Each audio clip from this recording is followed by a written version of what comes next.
Sound check 1, 2, 3. Sound check 1, 2, 3.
Good morning.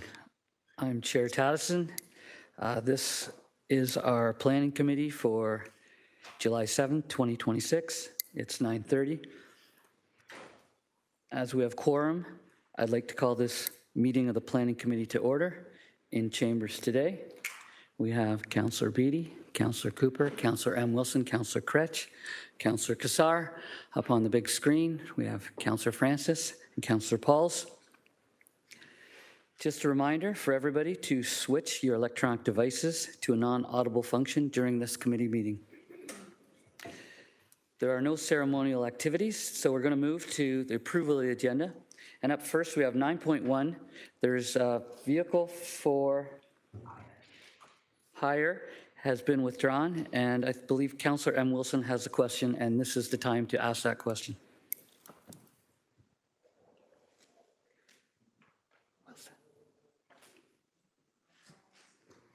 Thank you, Chair. I was just curious as to the nature of the withdrawal, but I'm satisfied.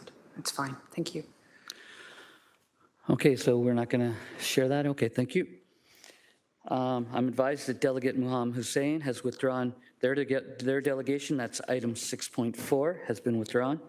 And we are adding Alyssa Denham Robinson to delegations on Cannon Knitting Mills, and that's 6.15. So, may I have a mover and seconder to approve the agenda as amended? Councillor Beattie, Councillor Kassar. Are there any amendments to the agenda from committee members? Not seeing any.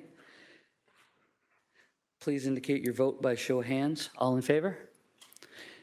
And that passes. Thank you. The motion is carried. Are there any declarations of interest? Seeing none, let's move on. Approval of minutes of previous meeting, item 5, it's June 16th, 2026. May I have a mover and seconder to adopt the minutes of June 16th, 2026 meeting? Councillor Kassar, Councillor Kretsch, thank you. Is there any discussion on the adoption of the minutes? Not seeing any. Please indicate your vote by show of hands. All in favor? That passes. Thank you.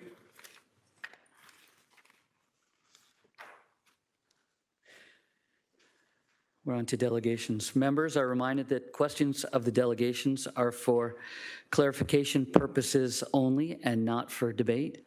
We will hear all the delegations and then receive them together at the end. So, delegations respecting the Cannon Knitting Mills. First delegation is Sylvia Nickerson. Is Sylvia here?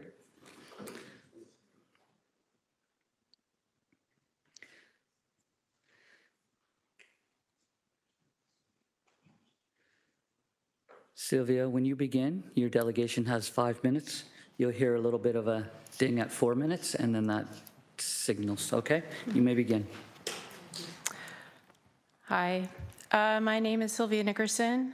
I'm here to delegate with respect to the report PED 26119, proposed actions to remedy the unsafe buildings at 134 Cannon Street East, Hamilton, the Cannon Knitting Mill property. I'm a resident of Beasley. I've lived across the street from the Cannon Knitting Mill property for 17 years, since 2009.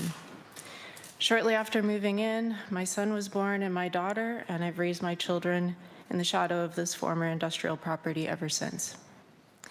The report mentions 3 aspects the committee must weigh in terms of making a decision about the fate of this building: public safety, economic feasibility, and heritage conservation. This building has been a threat to public safety for years. It has unsecured windows, pieces of metal and brick that are falling away, large weeds growing up against the building, missing parts of the roof, little snow or ice removal in the winter. The property has been unoccupied, unheated, and unserviced since 2011. It's a giant eyesore, and I believe it amplifies crime and aids drug trafficking, assault, and arson, which sometimes take place in this neighborhood. Its walls hide Beasley Park from sightlines of both police and residents, impeding our ability to take care of each other and to improve conditions for the city's most vulnerable, who we know frequently dwell in Beasley Park. My biggest public safety concern is that this building will be set on fire, leading to a major catastrophe for myself and my neighbors.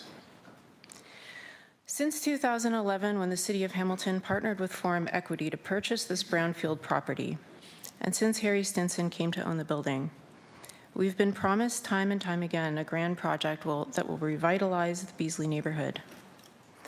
What we've actually received is a neglected building that's unlit at night, that children walk to school by in the shadows on their way to school. The cost to remediate this contaminated property for redevelopment with the deteriorating building as it is makes any such revitalization project, I believe now, nothing more than a dream, as revitalization isn't economically feasible. I wonder why the city has not held the owners of this property to higher standards. The City of Hamilton's Built Heritage Emergency Management Protocol recommends one way to preserve heritage is the removal of suitable artifacts for documentation and recovery from designated heritage sites, such as the Knitting Mill, with permission of the owner, as one way of honoring and preserving our built heritage and our city's history and culture. I'm asking the committee to recommend a full controlled and planned demolition of the property. I also ask the city to work with the owner to save and preserve historic artifacts that remain inside the property that relate to the long history of textile manufacturing and foundry work that took place inside this building for over a century. A full demolition will allow the earth underneath the building to be remediated with greater economy. And in time, perhaps a realistic, economically viable project will be realized on this property. Thank you for your time. Thank you, Sylvia. I'm not seeing any questions populate my list here, so thanks for your delegation. You may have a seat. I'd like to call upon Carol Primo to please come to the podium to begin your delegation.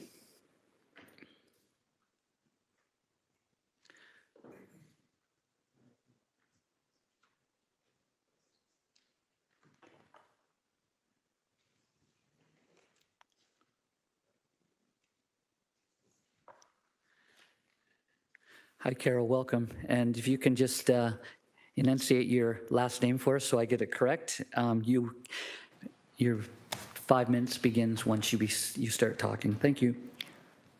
Yes, my name is Carol Priamo, and I'm here to address the report of proposed actions to remedy the unsafe buildings at 134 Cannon Street, which, of course, we all know to be the Cannon Knitting Mill site. I think that Sylvia has gone over some very, very good points that she's extracted from the report, so I'm not doing that again, except that just to repeat one thing, which was that this particular report was done including consideration of factors of public safety, economic feasibility, and heritage preservation. So when I read that, I realized that in this report, the agendas are not just safety, there were other agendas as well. I want to introduce myself as briefly as possible, and that is that I've been a heritage conservation professional for about 30 years, most of the time being with the Ministry of Citizenship and Culture, which is now Citizenship and Multiculturalism, and working specifically on heritage sites, assessment of buildings, documentation, review, all sorts of things, as well as the City of Planning, or the City of Toronto Planning Board, where I was very involved with designating buildings in the Toronto downtown core in the early days of the Ontario Heritage Act. So I really want to start with my reaction, first of all, to the report, which of course was quite a surprise. In all the years I've worked, and actually as a volunteer here for about 14 years in Hamilton, with the Beasley Neighborhood Association being their heritage advisor, and also with the ACO and the HHF, I was surprised. I hadn't seen anything quite like this in my entire career, and was very interested to see if it had ever happened before. So I did contact a colleague, and he had worked on the Ontario Heritage Act for about 15 years with the ministry, and he said that it is a rather unusual course to take, but that it does have the stipulation that even though designation protects buildings from demolition or alteration, that in the case of an emergency of safety, the city can override this Ontario Heritage Act protection. And so I had to look into that and say, how unsafe are they? That's when I read the report on the structure, the engineering report, all 78 pages, and the summary, and also listened to the Municipal Heritage Board's meeting, and and wanted very much to find out how unsafe it was. So my findings were that generally I got a lot of fair to good in some of the first and second floors, and some really not so good on the upper floors. The fence has gone up, so now it is a bit safer. So I will just flip to my recommendation, and that is that number one, which is stabilization, I think is absolutely essential, whether you demolish it like next year, which I would never recommend. But if you're going to do anything, stabilize it right as soon as possible, because the stabilization charges or costs are less than the demolition charges, and you cannot go back from demolition, but you can go anywhere from stabilization. So I would definitely recommend that. From my experience with the Cannon Knitting Mills, with 10 years of following it, and that's, I guess, as much as I can say in that 5 minutes, and thank you. Thanks, Carol. We have a question, so just hang on. Okay. Councillor M. Wilson is going to take that. Good morning. Thank you for being here and bringing your depth of experience, both work and volunteerism. You gave some comparative analysis in your delegation. So when you mean stabilization, could you help me understand what you're proposing in that regard, and if you have any examples to make that point? Thank you very much. Yes, I used the summary sheet, which I'm sorry. This is, sorry about that. It's okay. We like it. It never wants to stop when you want it to. I used this. I thought it was most helpful because what it does is it outlines the structural risks and holes in roof, that sort of thing. So from reading the report and this, I figured that there are some parts which are considered to be very risky, dangerous, and I would definitely, if I was doing a sort of a consulting job on this, I would definitely go for those, for instance, the crack, the wall that's, cantilevering, the loose windows, that, anything can happen where they are, falling somewhere. So this chart here, it gave me everything that I would go for, and I would definitely put money into those repairs, and it's very clear in that structural report summary, because there's the 78 page one, and then there's the 13-page one or 14-page, and then there's this, which I know everybody's seen it, but let's look at it again. It's such a neat little thing. And then on this side, it has all the repairs. In other words, what do you do to stabilize this building? Just stabilize it? I would tend to go for repairs, not just stabilizing, repairs. Like you have a wall that's got an enormous crack in it, it's dangerous. Do that.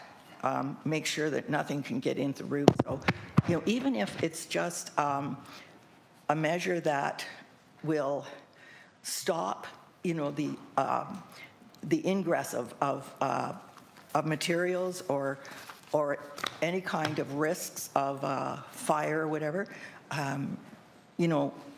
I I think it's immediately important to do some of those. And I took them from this chart, and right now the writing is so small it's hard to read it. But, you know, that is, that's kind of like the, it's a plan that is fairly straightforward. So that's what I would do. And in my experience, that usually happens. I've been in various buildings that, you know, you can't go inside of them. So I had to go in and photograph like buildings inside, and they had to do these things in order so that I would not be in danger. And it doesn't take as long as stabilizing the whole structure. So Thank you for your time this morning. is that okay? Carol, we have one more question for you from Okay. Councillor Kretsch. Yes. Yeah, thanks, Carol. So I think you recognize that stabilization is not the same as preservation or repair, as you said. That's right. You have some considerable experience in this area with respect to having seen other buildings go through preservation and repair, some locally, some not. But you probably have a general sense of the kind of costs we're talking about to properly repair something at this level of deterioration. We don't have costs for that in the report. Do you have a sense of how many millions of dollars you think it would cost to, after stabilization, do repairs that would keep this building in such a stead that it could actually be used in the future? Yeah, in all my experience, I have really never been involved in that kind of discussion or planning, is money. All I know is that a lot of different things came together, and I don't know if it's possible with this. I think anything's possible, but I think it needs more of a, not a collaboration, but more than just, say, the owner raising, the city raising. I guess it really needs perhaps a study to find out where the funds can come from, or something. Thanks, Carol. I really appreciate that. Good seeing you. Thanks, Cameron. Thanks, Carol. Thank you. Your delegation's appreciated. Next up is Chris Ritzma. I'd like to call Chris down. Please turn. Oh, sorry. Chris is on camera. Oh, sorry.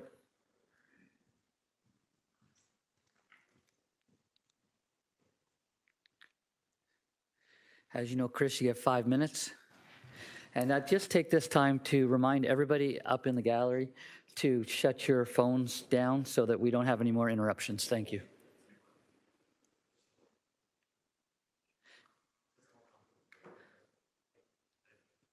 Perfect.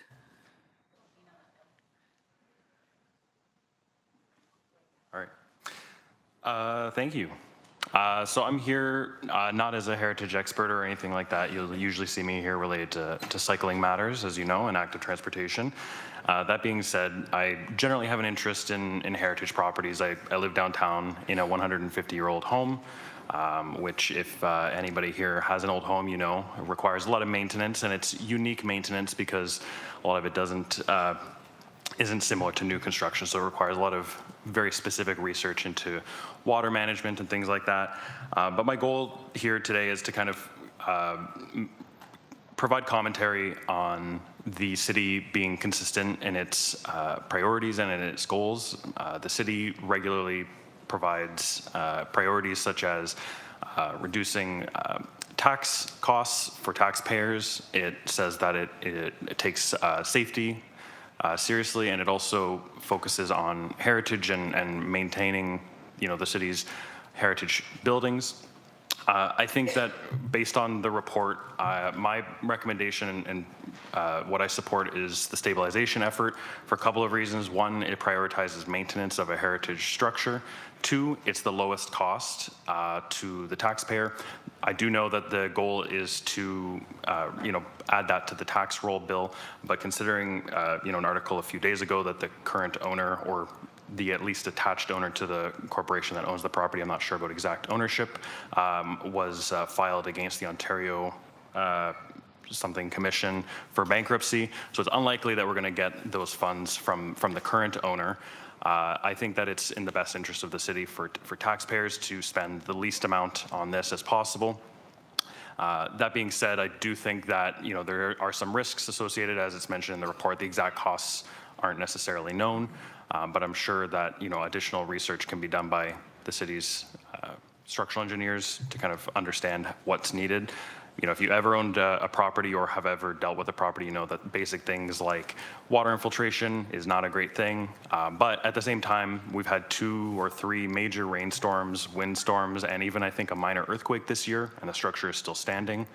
I think that the fencing is a good idea. And I think that the city should also try to attempt to, you know, prioritize its own goals, ensuring that, you know, property standards are maintained, regularly reviewing vacant structures to make sure that it doesn't get to this point. Regular maintenance is really a key thing on these older buildings, and it seems like if demolition is being considered, that probably regular maintenance has not been undertaken.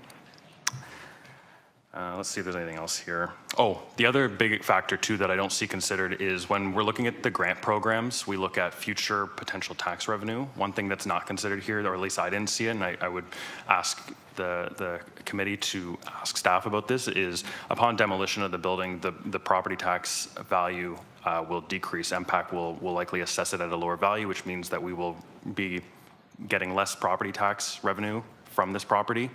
It might sit vacant for 5 years, 10 years, 20 years, and that means less property tax revenue from this property for that period, which just gets added to the tax roll of existing residents, which again, this council has prioritized and other committees have prioritized as attempting to keep as low as possible and understanding the struggles that residential property taxpayers have to consider.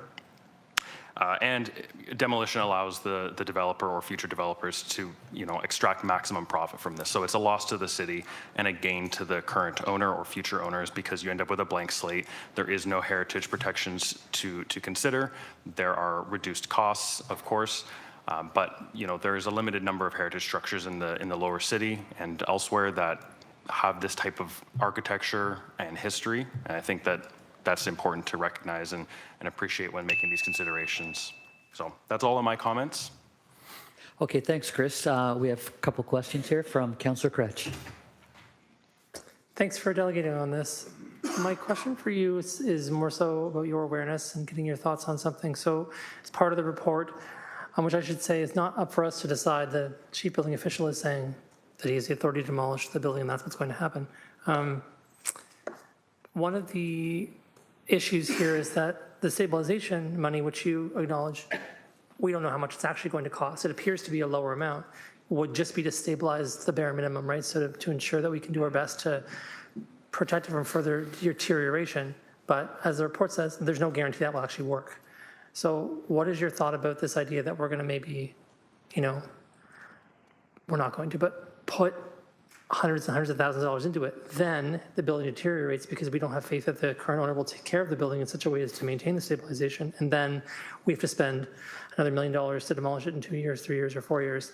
Like, what about that kind of business case in terms of tax? Like you talked about property taxes and alluded to the fact that we're going to be on the hook for this, which you're right about, probably.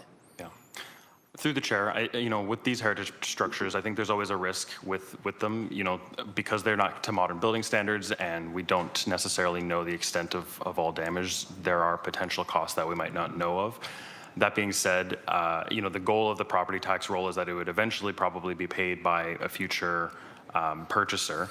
And I think when I'm saying that the reduced cost is important, it's under the assumption that this may be an extended period of time that we might not be able to collect these funds, but eventually we should be able to. I think that also, again, prioritizing some of the priorities of what the city has said, which is heritage preservation, is worth spending a little bit of money on. And considering the stabilization is the lower cost option, I think that makes some sense. Again, recognizing that it will eventually be collected, I would hope, through the property tax. I believe when a property is sold, the property taxes have to be back paid, so they should eventually be paid, no matter which option is chosen. However, again, that might be a decade, 2 decades from now, and keeping that cost as low as possible is important. And then again, making sure that the property standards are then enforced, checked maybe, I think they're supposed to check every 6 months or something like that for at-risk properties like this. And, you know, making sure that it's either at the developer or purchaser's cost or adding it again to the tax roll. Okay, thanks very much. Appreciate the answer. Okay, Chris, thanks. That's all the questions for now. Next, we have a virtual delegation from Heather Bryn, University of Waterloo School of Architecture. I'd like to call upon Heather to please turn on your camera and microphone to begin your delegation. And once you do, you'll have 5 minutes.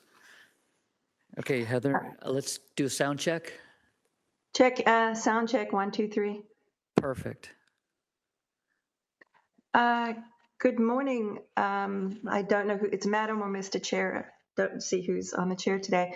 And members of the Planning Committee. My name is Heather Bryn. I'm currently completing my Masters of Architecture post-professional degree at the University of Waterloo School of Architecture in Cambridge, Ontario. My thesis is surplus property for surplus seniors, creating affordable senior housing in Ontario through adaptive reuse.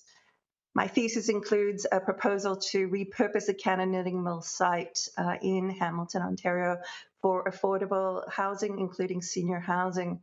I did my research, and the Cannon Knitting Mill site is a phenomenal site for adaptive reuse. The building has an incredible history. It's a rare example of 19th and 20th century industrial complex, and it highlights a high level of craftsmanship. The factory style complex is about 5 buildings, as you all know, and included the Chapman Hilton Knitting Company, one of Hamilton's earliest knitting mills. It was also designed by the local architectural firm of Stewart and Witten. William Witten studied under a very well-known Chicago-based architectural firm by the name of Adler and Sullivan. So historically, it's very significant. It exhibits characteristics of construction type known as slow burning, which features brick or stone load-bearing walls, heavy timber internal frameworks without joists, and thick plank floors that are 4 inches thick. It resists fire long enough for the fire to be controlled and get people to evacuate the building, which was revolutionary at the time. It's visually and historically functionally linked to its surroundings and considered a prominent local landmark. The city as you know, the city of Hamilton has stated that affordable housing is very important to them. There's a large homeless population, and while I was visiting the site, there were 2 gentlemen sitting on the front step who were unhoused. So it's blatantly obvious that the community does need it. I know the city mayor, Andrea Horwath, has stated that housing is a human right, an affordable housing imperative.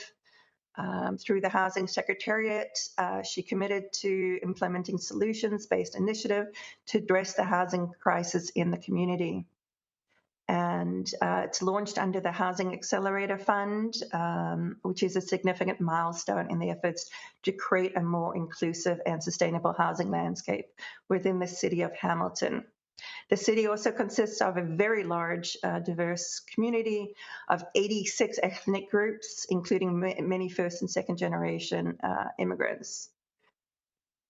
These buildings are significant. They work excessively well for affordable housing. They're narrow enough to get a central hallway with units on both sides, and got large windows for natural light, for ventilation, and other wonderful features that work exceptionally well with affordable housing. I think I've actually done, as part of my thesis, a proposal on the 2nd and 3rd floor for housing units, and I estimate about 130 affordable housing units, including senior housing, can be incorporated on it. There are examples of affordable housing repurposing textile mills such as this, including Visage has done a phenomenal example in the Harvey Woods Loft in Woodstock. I saw that during the Ontario Heritage Conference, June 19th.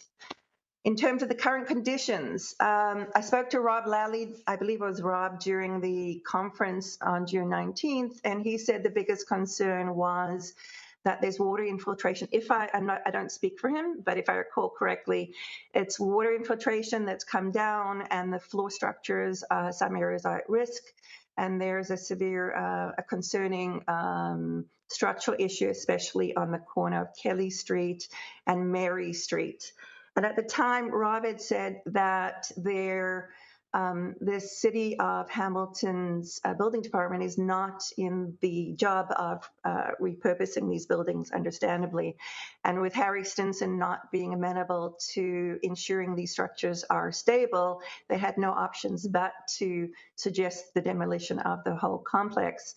I've recently learned that Mr. Stinson will not more than likely be the owner of this property very shortly.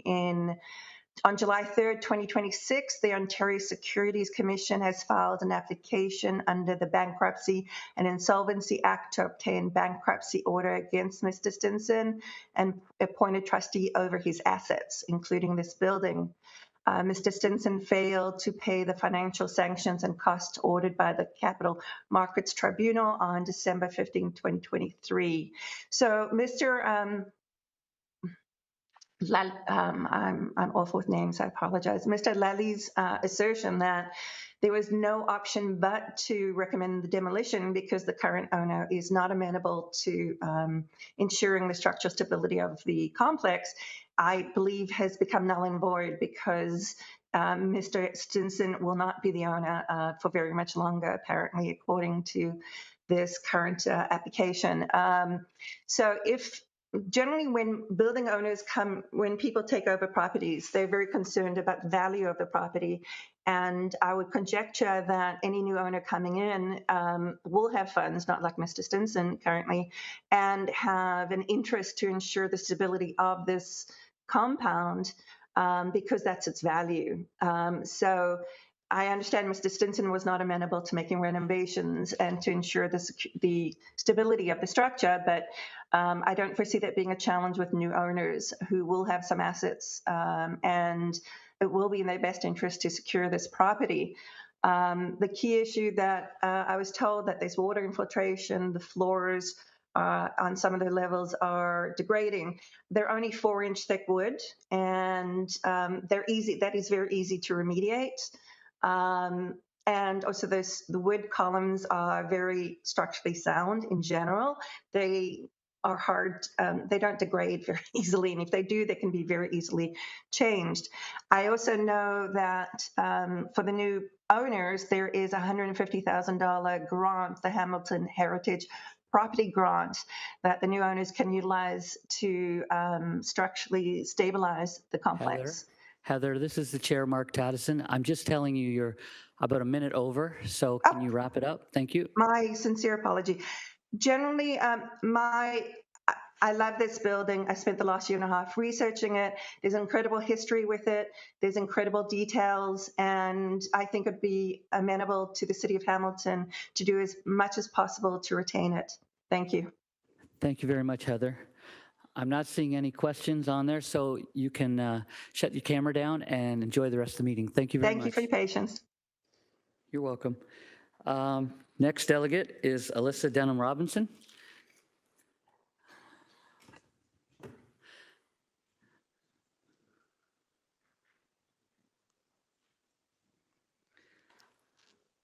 So Alyssa, you've been here before and you know you have 5 minutes. Thank you.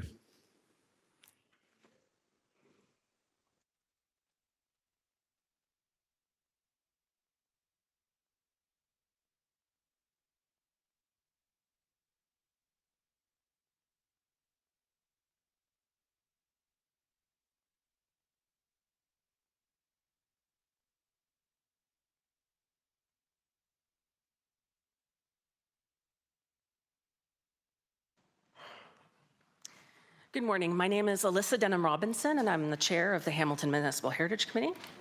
The Municipal Heritage Committee is an advisory committee to Council, advising on all matters related to heritage under the Ontario Heritage Act.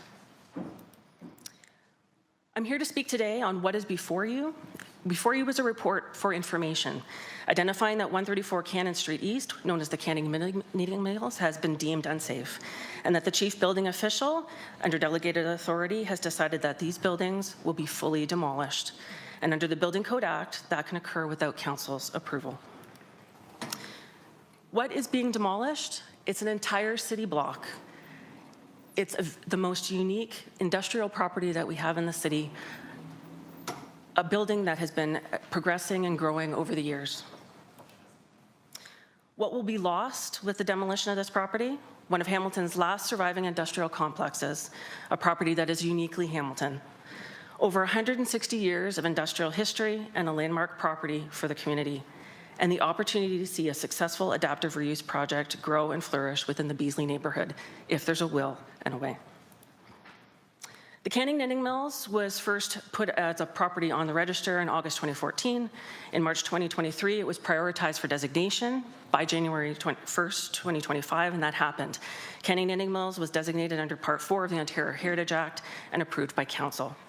And in less than a year and a half since that designation, the property is now facing total demolition.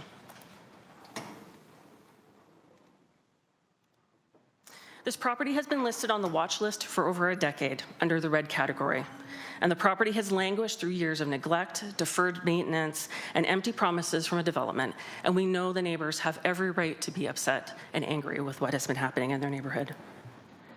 Now the future of this property has come to a crossroads, so the situation is challenging and the decision is not easy. It's a very challenging decision. There's many components to that. But when consulted with our Heritage Committee, we advised that this designated property needed to be maintained as much as possible and conserved. However, the decision being presented today is the easier choice. To completely demolish, this eliminates the problem and does it quickly. Building looked at multiple options. Evaluations were done, due diligence was done, engagement was done, and there are options for stabilization, partial demolition and stabilization, and the full demolition. The costs have been estimated, and the full demolition isn't actually the cheapest and most economical. Full demolition, what it does is remove every designated feature on this property. It's a complex property, unique heritage, 1866 to 1920. Multiple properties, multiple addresses, all uniquely coming together to create a heritage property for the city. What can we learn from this? If there's no reprieve for the Canning Knitting Mills, what lessons do we take away from this? If we know the property is going to be demolished, what can we learn? That is all that we can do. So we know most sustainable buildings are existing buildings. How can we be innovative? Is there other ways? We know that there has been a number of options that have been looked at. How can the city work better with property owners of heritage buildings? How can we address demolition by neglect, which is a huge problem for the city? But how do we do it more effectively? And are there ways to prioritize heritage properties through development process? Can we prioritize those, especially those that are designated properties?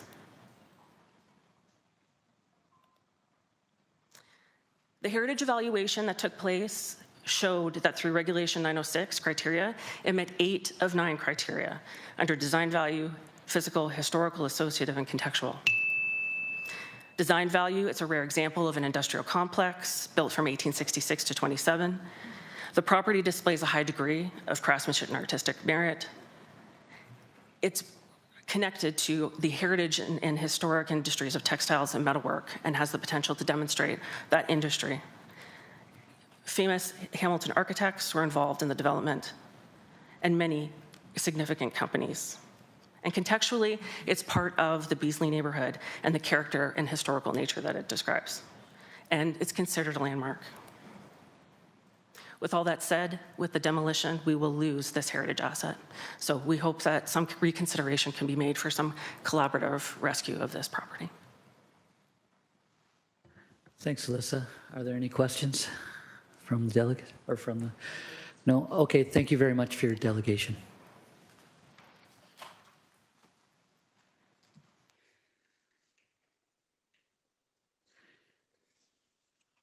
At this time, we're moving to 6.2, and this is Denise Harvey, respecting dirt dumping. And Denise, if you're here, come on down to the podium.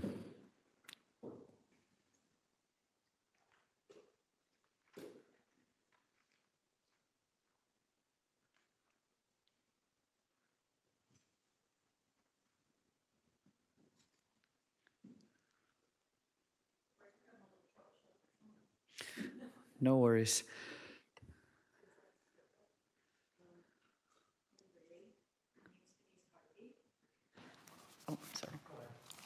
Hi. Mr. Chair, Planning Committee, my name's Denise Harvey. I've been here once before to speak about the dirt dumping in Flamborough. It seems to be located mainly out in the far west. There's a new place that just started up on Middletown Road and 5th Concession. Within no time at all, there was mountains and mountains and mountains of dirt. The trucks were lined up, coming from I don't know where, constantly dumping till now there's a berm around the whole place. But a lot of these places are getting a permit from the city to dump dirt to make farmland, and none of them have been made into farms. I have a list of 10 or 12 places that have gotten a permit from the city to make farmland. They are not making farmland. They are dumping dirt for their own purposes to make money.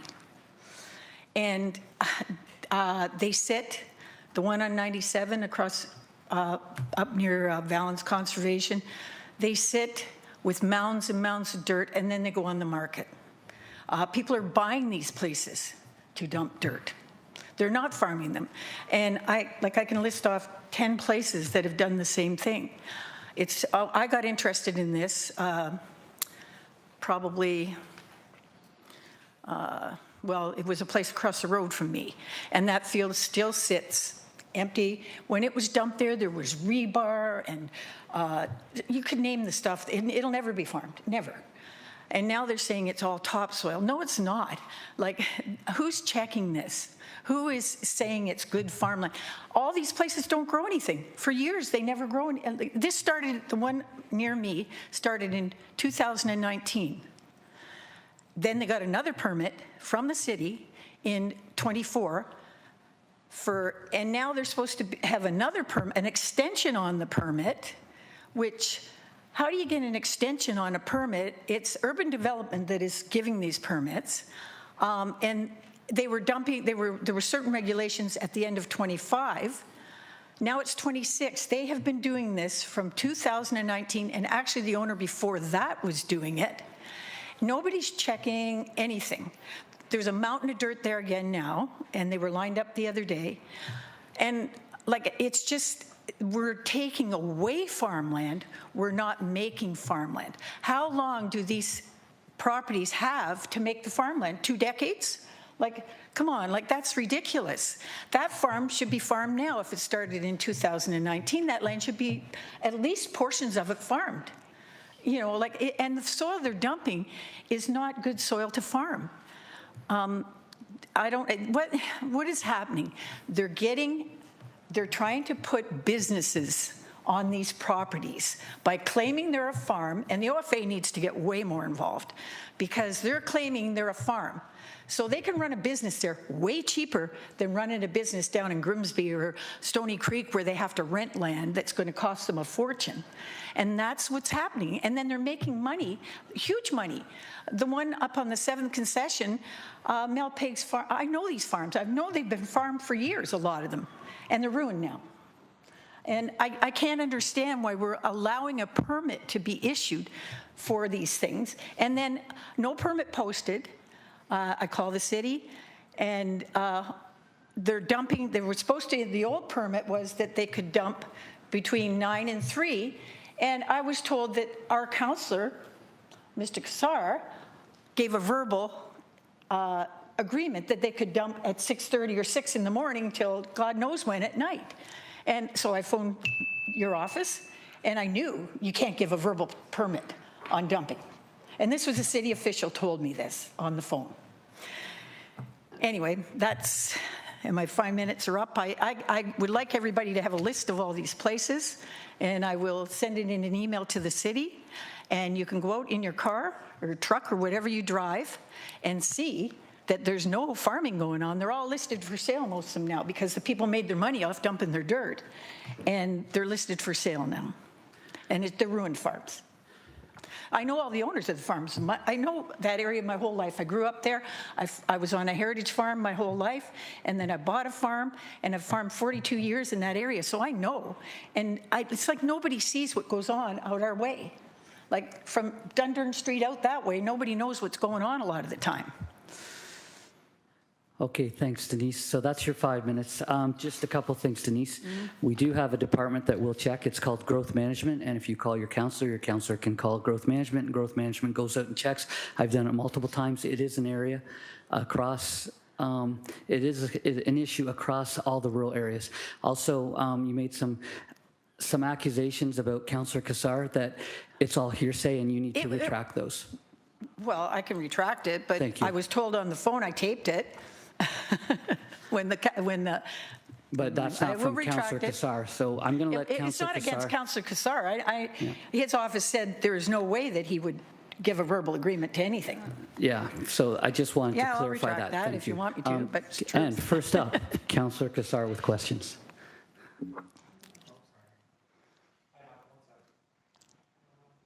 Can you get him? Thank you. And then put Ted back on. Thanks, Chair Tedison. Thanks, Denise, for your delegation. Yeah, I can confirm I've given and would not give any agreement to I knew allow someone to dump dirt or anything else. That's staff responsibility.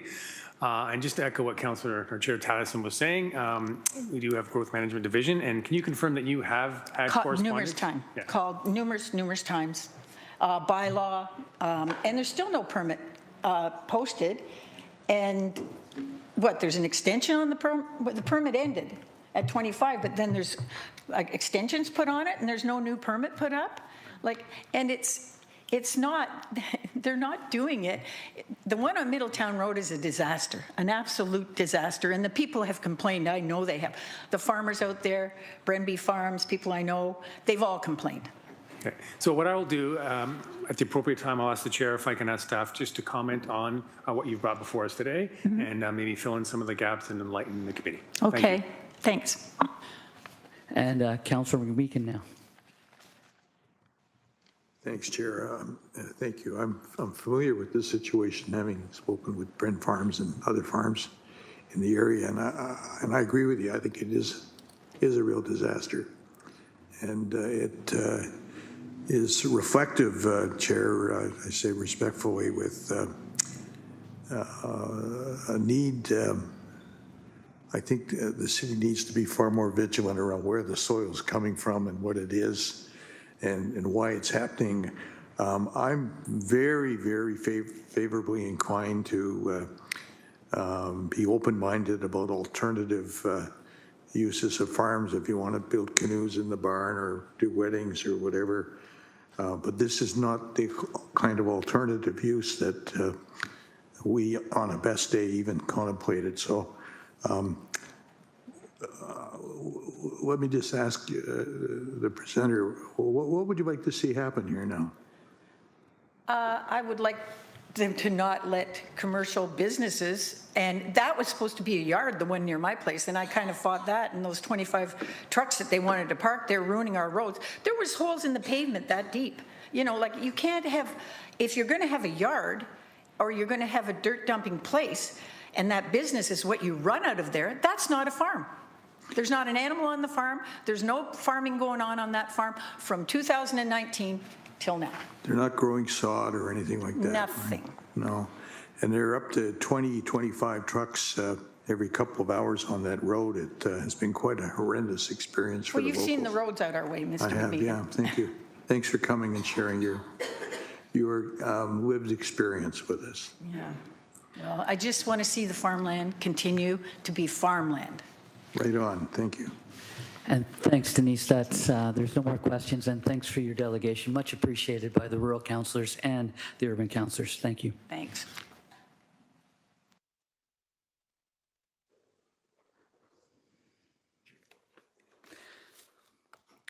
So I'm seeing that 6.3, 6.4, and 6.5 have been withdrawn. So we're going to go to 6.6, and that's Alyssa Denham Robinson again. I'm going to call upon her to make her way to the podium again on Hamilton Municipal Heritage Committee respecting proposed designation of Ryerson United Church. And this is item 9.4 today.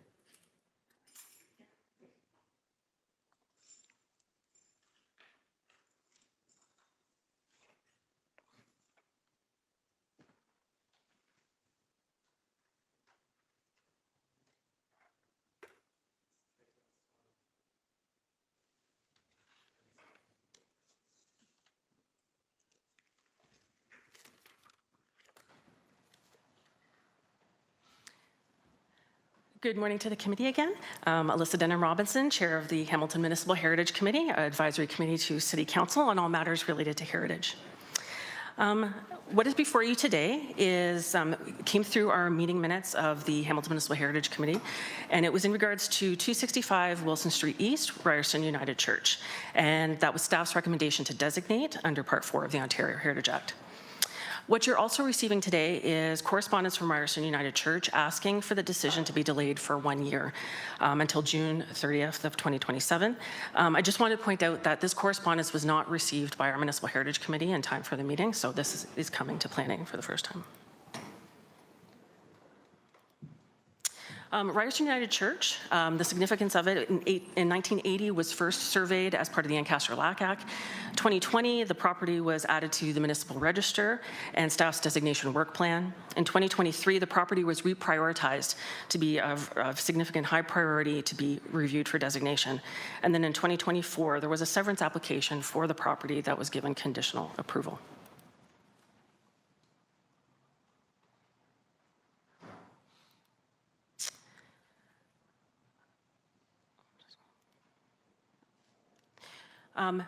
Before you, you have two choices with designation. The city can choose to designate, and that would allow the municipality to manage change of heritage attributes.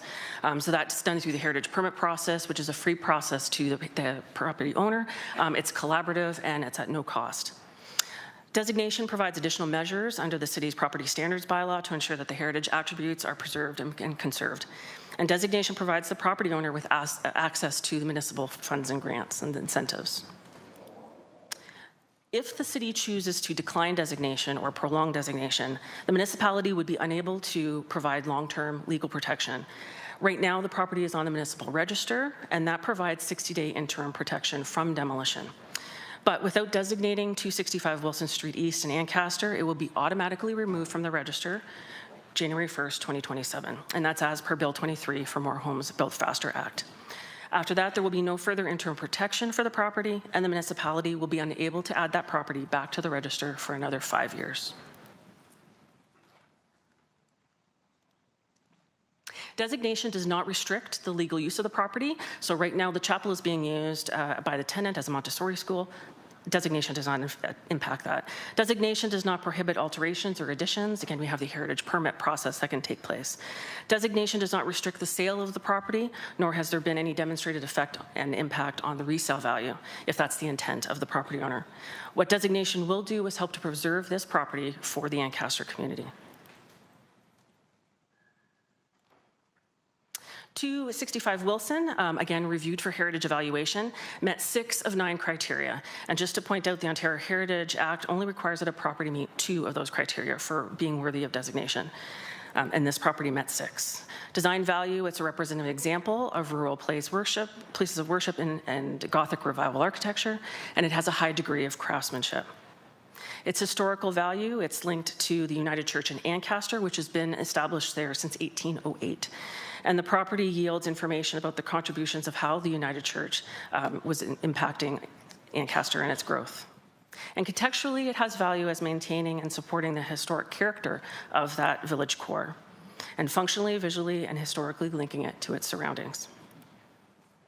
By supporting staff's recommendation to designate now and not prolonging it and providing any further delay, the city has the opportunity to protect a significant heritage property under the Ontario Heritage Act. So we ask that you please go along with recommendations for the city's staff. Thanks, Alyssa. Are you finished? Yep. I'm not seeing any questions. Thanks for your delegation. Okay, thank you. We're moving to 6.7, Caitlin Gillis, Landwise, respecting requests for Class 4 designation for lands located at 1362, 1368, 1370, and 1374 Barton Street East in Hamilton. This is for item 9.2. Caitlin, come on down. You've got 5 minutes. Once you begin talking, you can adjust the podium as you like.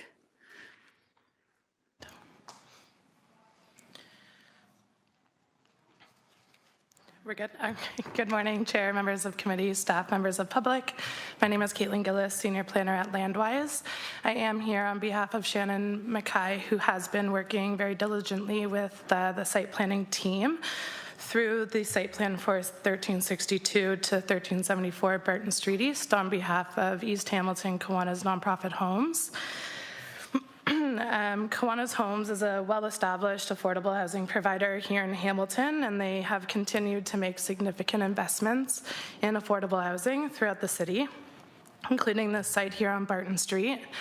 And again, we would like to thank staff for their diligence through this complicated matter before us with CN Rail, and very much appreciate being here today. With that said, we would like to just point out that this part of the process has frustrated the process and has represented about a year delay on the site plan approval. And we ask that we continue to work collaboratively together to ensure that we meet July 2026, so the end of this month, deadline on the funding agreement to make sure that this project does move forward as planned. And that's all I have today. So thank you again to staff for your work on the file, and we look forward to continuing to work together. I'm happy to take any questions. Okay, thanks, Caitlin. Councillor Wang, go ahead. Caitlin, just could you say it again, how long this has been a delay for this particular project and how it's frustrated the process and how it will impact your funding agreements again? Yeah, for sure. So through the chair, thank you for the question, Councillor. So my understanding, again, I'm on behalf of Shannon, so I haven't been on the day-to-day on the file, but my understanding through the circulations with CN and responding to noise reports and technical reviews, it has added about a year delay where we haven't been able to clear the conditions related to CN agreements and easements. And Kiwanis has signed on to a number of funding agreements, including through CMHC, which is now through Build Canada Homes, to meet a hard line on funding to ensure final site plan approval and building permits are pulled by the end of July 2026. So that date does remain critical to the project's success. Thank you. Those are my questions. Thank you. Okay, thank you. And I'm not seeing any more questions for Caitlin, so thanks for your delegation today. Thank you very much.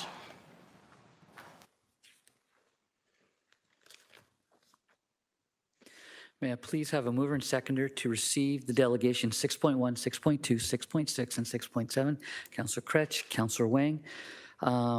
Please indicate by show of hands. All in favor? Oh, questions? Councillor Kassar, go ahead, sorry.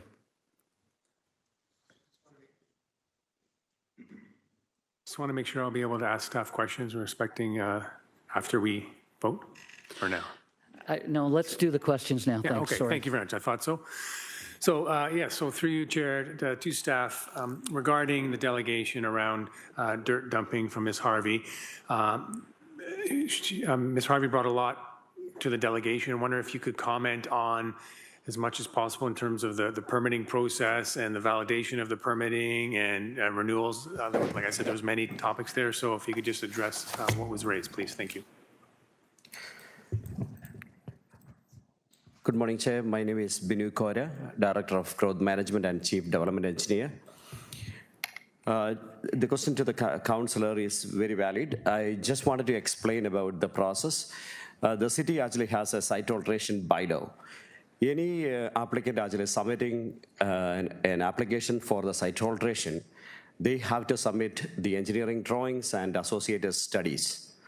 The staff actually go through a rigorous analysis to see is there any implication to the neighboring properties and so on, and making sure that the applications are in line with the site alteration bylaw. Once the site alteration bylaw is issued, the applicant actually has to provide us the list of, so they can import or export the soil, and they have to provide us the details where this soil is actually coming from, the location, and also they have to provide us a certification. A professional engineer has to certify where the soil is actually coming. In accordance with the site alteration bylaw, all the soil imports or exports, whatever it happens, it has to be within the city of Hamilton. All the soil, actually, everything has to come from there. This is all regulated by the Ontario Ministry regulations, Reg 154, I believe. So I think the site alteration permit all has to be in accordance with the bylaw. In addition to that, the growth management staff visiting the site to make sure that the site alteration permit process are in accordance with the approved engineering drawings.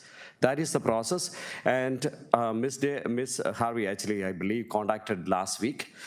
She had several discussions with the construction manager, Carlo Amantolia, and they were actually discussed about the issues. One of the site, actually, she brought to our attention. The inspectors actually visited the site. We evaluated the files, and that site is actually meeting all the site alteration permit requirements, and also they're doing the site alteration in accordance with the site alteration bylaw. Thank you. Thank you, Chair. And a supplemental question to that. So for community members who witness, like Ms. Harvey, dirt being moved and property being amended, what options are there, what avenues are there for them to understand the permit and what may or may not have been granted and what their criteria are? Is there a public avenue for that, for them to understand that, beyond just calling the city and asking questions, as you had indicated?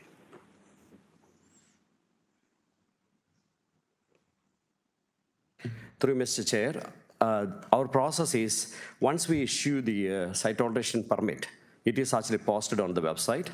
And if any neighboring property owners or anybody would like to actually contact the city, they could actually contact the construction section. That is also listed there. So there is contact informations are given. Especially Ms. Harvey actually contacted us a couple of times, and we were actually providing the information. These are all public information, so actually we can share with any concerned parties. Great. Okay, so thank you, Chair. To sum then, the permits are public information. They're posted on the website, so it's just a matter of directing people to the right location to get the information they need. So that's very helpful. Thank you very much. Thank you, Councillor Kassar and Councillor McMeekin.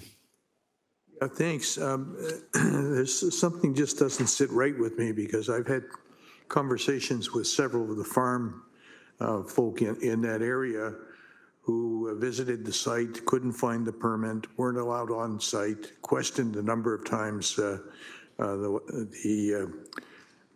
site was inspected, had concerns about where the soil was coming from. How many inspections of the property has the city done?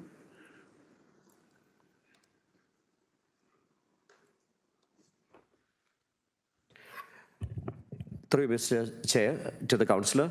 So we actually do a periodic inspection. I believe Bernie is one of the supervisors actually from that section. So he's actually confirming that this kind of applications, we do a periodic inspections. In addition to that though, in accordance with the bylaw, the applicant actually has to hire a consultant. The geotechnical consultant has to certify the soil is actually coming to the site. So that is a professional engineer certifying that the soil brought to the site is in accordance with the ministry standards. Are you convinced that's the case? Based on your inspections, based on visits, based on what you're hearing from the agricultural community in the area? Through Mr. Chair, yes. And if there is any violation to the system, we will be informing our bylaw officers, or the neighbors actually also contact us if they feel actually that is not the appropriate manner actually they're doing the site alteration. We encourage the neighbors and the property owners to contact the growth management. We are happy to help them.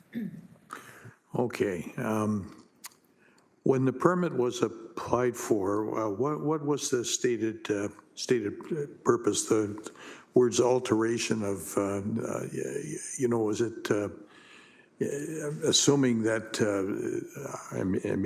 maybe I shouldn't assume this, but assuming it was reference to being farm related, what was spelled out in the permit? What was the purpose of the permit?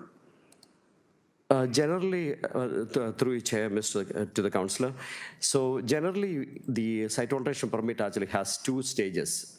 One is actually can be actually for the residential use for the sites actually altering to build the houses, or especially in the farm areas, they may be actually for farming purpose or actually doing some of the drainage issues actually they want to resolve. But regardless, actually they have to submit a engineering drawings, and the purpose has to be indicated. What is the purpose actually it's going to be done on site? This is all has to be in accordance with our bylaws. The bylaw is actually clear, and also there are several criterias has to be met prior to issuing the permit. So that's helpful. So what was the purpose stated? So the particular site actually she was talking about, it was for the farming purpose. For farming purpose. So are they farming? Is that purpose being met? Is that part of the inspection to make sure that the purpose that's designated is actually authentic and there's a follow through, or?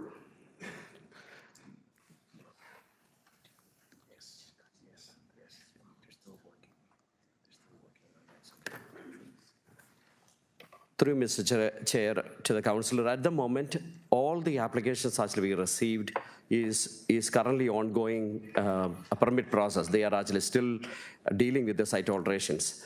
Once the site alteration is done, we believe the homeowners or the property owner actually will do the farming, and generally I'm not sure actually we go back and check are they doing the farming within the site. Yeah, I would appreciate it if you and your team did that. That would might allay some of the legitimate fears that the agricultural community there who are dealing with 20, 25 trucks a day and wondering what the heck's going on there. If we could follow up on that, that would be helpful, and maybe share the information that you gather with the community that's expressing the concerns. Through Mr. Chair, thank you. That's a good comment. We will follow up with that. Thanks for your answers. Thanks. Thank you, Councillor Meekin. And I'm going to turn the chair over to Councillor M. Wilson so that I can ask a question as well. Okay, thank you. Just in regards to soil that's being dumped, I've faced this a number of times. How is that soil source site validated by staff? Through Mr. Chair, when the soil actually bring in, it's important to note that their consultant, a professional engineer, who is actually certifying that the soil is actually imported from that location, and they are actually giving the details of the area. So I have to check with my staff actually whether we're going to call that source and say, did they technically receive that from that particular site?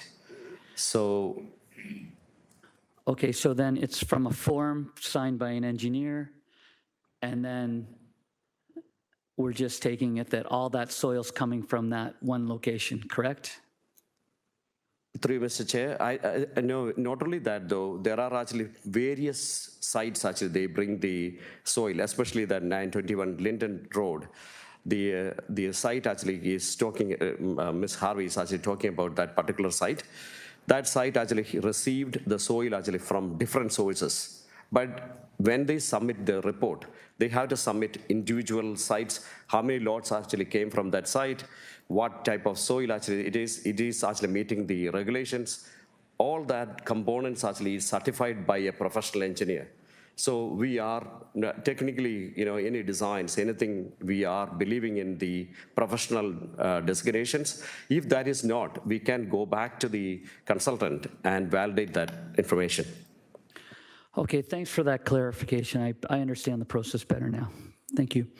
I'll take the chair back. Questions from Councillor M. Wilson.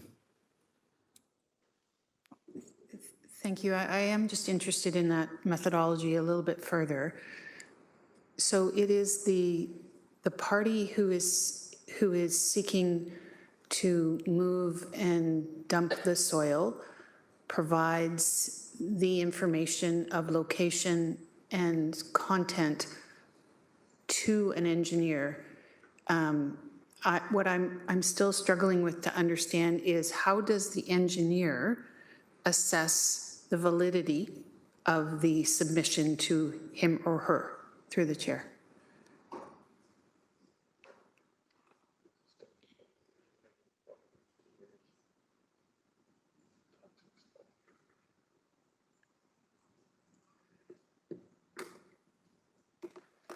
And if that information isn't available, perhaps a follow-up on the methodology, just to uphold the confidence of the process, and so we can daylight it. I think it's in the public interest, through the chair. Through Mr. Chair, I have Bernie actually on the, where he can explain us all the details.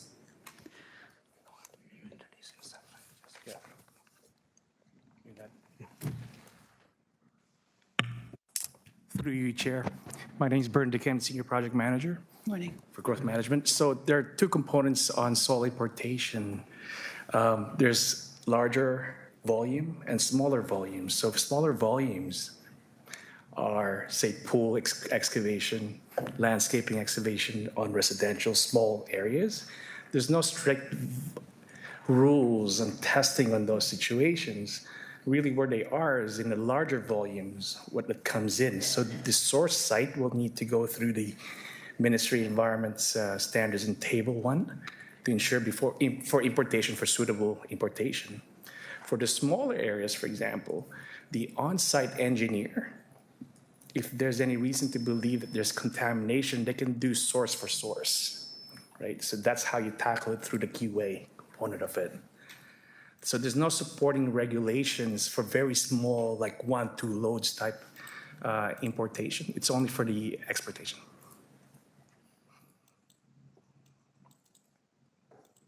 So I'm a city girl, and this is just an interest of me, so I beg your indulgence. So I understand the distinction between the large and the smaller, and you gave the helpful example of a pool excavation. But, and it's under the auspices of a provincial regulation for, say, the large, but I'm sorry, I'm still struggling with who determines what is in the soil and that the provincial requirements are met. I'm sorry, I'm not understanding it. Through your council, it would be the ministries. Through the Ministry of Environment, the soils engineer, the technical engineer is responsible on site. Okay, thank you. Okay, thank you, Councillor Wilson, for diving deeper into that. Maybe we'll take some stuff offline further. Okay, listen, thank you. Thank you, Bernie. At this point, I'm not seeing any more questions, so I think we need to indicate by show of hands, all in favor if we're receiving all the delegations. And that passes, thank you. So we're going to items for information. This is item 7.1. We will address all the items for information and then receive them all together at the end. The first item for information is 7.1, proposed actions for unsafe buildings at 134 Cannon Street East, Hamilton. That's the Cannon Knitting Mills in Ward 2. This has been revised, and Director Lally, Building Division and Chief Building Official, please introduce the report.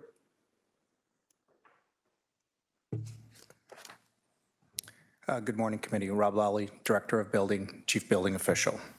Just wanted to provide a little overview of the report for those that haven't had the opportunity to go through the report or have gone through the report that was brought forward to Municipal Heritage Committee back in May 15th. So this report is provided to inform Council of the situation, the analysis undertaken, and the rationale supporting my decision to proceed with full demolition.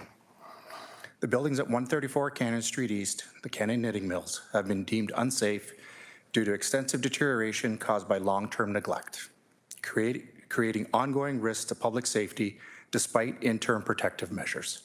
The property owner has not complied with unsafe orders to stabilize or repair the structures, prompting the city to secure the site and undertake further risk mitigation measures, including road closures and physical barriers. Engineering assessments confirm continued deterioration and the likelihood of a localized failure. While the site is designated heritage property, and there is a preference from the Heritage Committee to retain as much of the structures as possible, safety concerns and feasibility constraints require decisive action. The city remains committed to preserving heritage resources where feasible. However, in this case, public safety considerations must take precedence. Preserving our heritage buildings is important, and this situation underscores the need for earlier identification, ongoing maintenance, and proactive intervention to prevent heritage properties from deteriorating to the point where demolition becomes the only viable option. While not the lowest cost option, full demolition is identified as the preferred approach, with an estimated cost of more than $1 million, including contingency. It provides the greatest certainty in eliminating public safety risks and avoiding future emergency interventions. Although extensive consultation took place, Heritage Committee, along with staff from Planning, Licensing and Bylaw Services, and Fire, as Chief Building Official, I have the authority under the Building Code Act to take actions necessary to protect public safety, with associated costs recoverable from the property owner through their taxes. Okay, we've got a couple questions coming at you. First, Councillor Kretsch. I don't have particular questions, just comments, but I've had a chance to speak with the Chief Building Official about this extensively. I want to first thank him for coming to the Municipal Heritage Committee with this in the first place to get people's insights, to make sure people understood what was happening and why it was happening. And I want to say at the outset, this is his authority to demolish a structure like this when it's been deemed unsafe. And it's not a decision of this committee to make. He said, when I talked to him, there are all kinds of possibilities of situations like this. It's a matter of cost, it's a matter of safety, it's a matter of all kinds of concerns. So I want to go over a couple of those. But start by saying, I agree with some of the delegates. I believe in possibilities too. It is possible to do something here. The question is whether it's practical, it's safe, and it's feasible. I think the answer to all those questions is no, no, and no. I've been myself quite invested in this building. Before I was a councillor, I wrote about this publicly. I published an article on a website I ran about this from folks who are interested in the neighborhood and writing about it. I've been on tours of the building internally and seen it and know how beautiful it is and some of the structures inside that I hope we can save. I wish this was simple and straightforward. I'm somebody was one of the only votes to say we should save Philpott Church because it had heritage preservation, and we decided not to do that in that case. So people know where my stand on heritage buildings is, and I want to save every single heritage building we can, if we can. Well, the problem is that this is happening now. It's not happening at some time in the future. It's not happening when we have things all stabilized and they're good. It's happening now, and the safety issues are there now. For those who don't know, the safety issues are so bad and there's such a risk of collapse and concern. The city's not only spent a lot of money that the property owner will refuse to spend to make the building safe. We're now at the point where we're blocking an entire lane of traffic on Mary Street with Jersey barriers in case the building should collapse next to a park.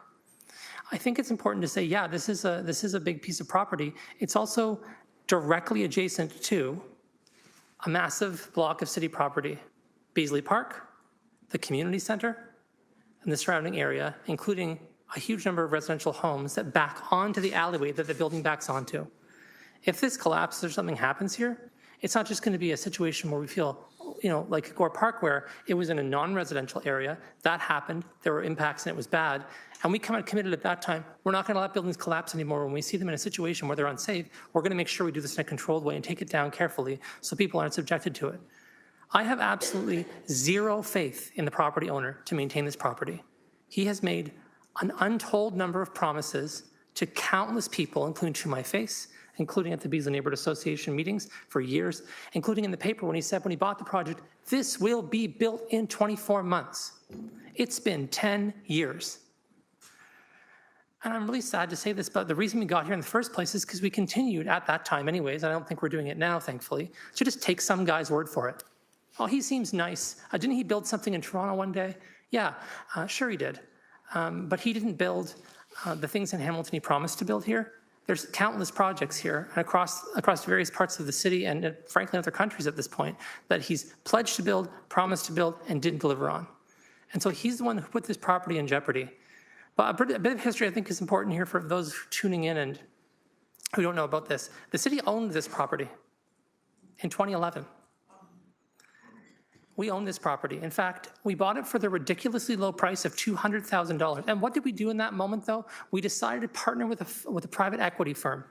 That private equity firm, which, by the way, is still involved in this whole transaction, I won't get into that, but that private equity firm said to us at that time, and it's all in the paper, you can read it, we're going to do something here. We're going to make sure that this project happens. And the city was like, we're going to partner with you. 5 years of speculation later, the property was sold for $3 million.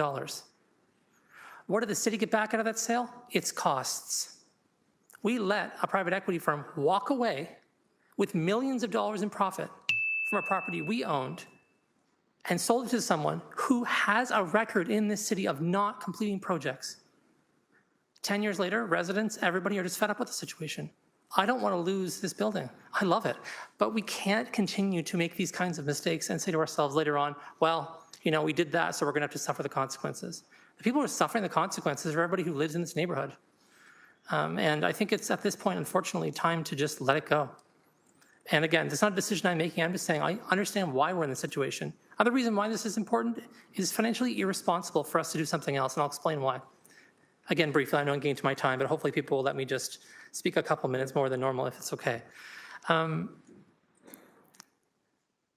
going to spend, it's about $150,000 difference between demolishing and stabilizing. Stabilizing has no guarantees whatsoever. We can stabilize it, and then a year from now decide the stabilization didn't work, and we have to spend the $800,000. Also, I think important to recognize, and we know this now from the public tax sale, is there were significant tax arrears on this property. When we go to do any of the options here, we're adding all these taxes back to the tax roll. I have no confidence that the property owner is going to pay those taxes, which means the city of Hamilton is on the hook for all these charges. As that bill gets higher and higher and higher, and it will get higher and higher and higher, and as we add things to it, what that means is at some point, I don't know when, but likely in the near future, the value of the property, because the land is contaminated, will actually be less than the amount on the tax roll. So what we'll have done essentially is we'll have bought the property as a city and have invested millions of dollars into it. And now we're in the situation where we're going to do what? Spend $2, $3, $4 million to after stabilizing it, try and preserve that property. We just can't afford to do that as a city, to take on that kind of a massive project. I think I've outlined a reasonable road for how we got here. I think it's deeply regrettable. I think the former councillor made a huge error in judgment by getting involved in this. And again, you can read his comments in the paper too, where he was wildly supportive of this. And he's what got us here. So as the current councillor, I'm deeply woeful about this. I think it's really regrettable that we have to be in a situation like this, but I understand why we're in a situation we are. We can't throw $1 million at this project and millions more with the hope it might be stabilized when the building is already so unsafe that we're having to close down roads and traffic to keep neighbors safe. So unfortunately, that's where I stand on the subject. Thank you.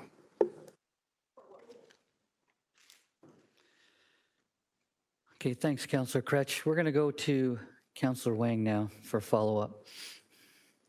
I am really happy to hear Councillor Kretsch's sort of summary, and a lot of that was a lot of my questions were kind of answered.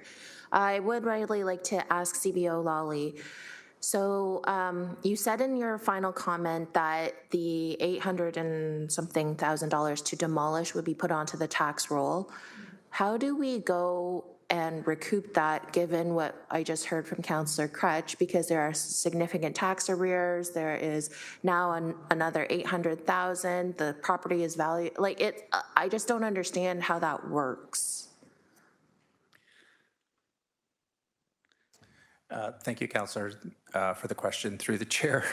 I don't know if that's necessarily a question for me. My role is to look after the public safety and add those costs to the tax roll. I don't think there's anyone actually here from finance that could answer that question for you. Okay, I will take that offline and ask GM Zagaric about that. My other question is that feasibly there have been significant property standard violations on this piece of property. So have we been able to get anything from these property standard violations? Like what's the history in terms of the property standards?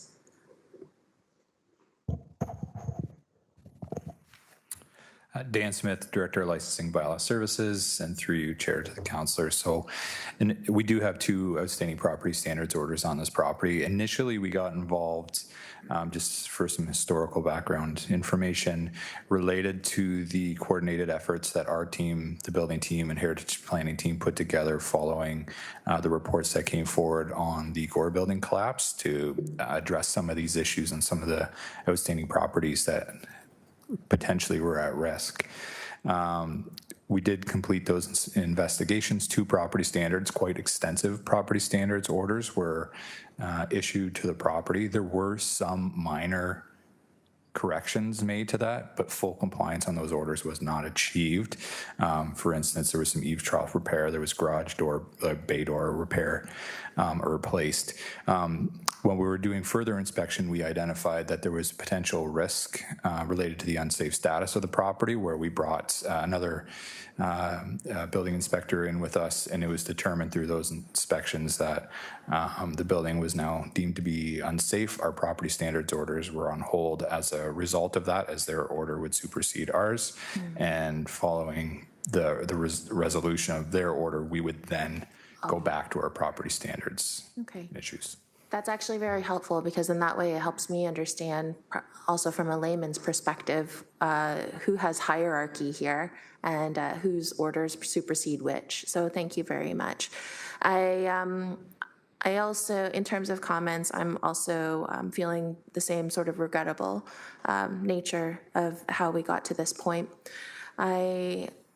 I believe that we have far too many of these vacant industrial buildings in the city of Hamilton, so I am excited to see Councillor Maureen Wilson's GIC motion that will be coming to us tomorrow on this, because we do need to have a plan of action when it comes to these types of properties. So I am also feeling that regrettableness, but I will ask GM Zagaric maybe if he could I will ask him if he could send out a memo just to talk about that after effect, because I'd like to understand the money aspect of this. Like, if it's being put onto the tax roll, but then the property owner is likely not going to pay it, and then that all of a sudden, I'd like to understand that knock-on effect afterwards. So anyway, thank you very much for your indulgence. Thank you, Chair. So I'm taking that was just a rhetorical question. Thank you. We're going to Councillor Cooper.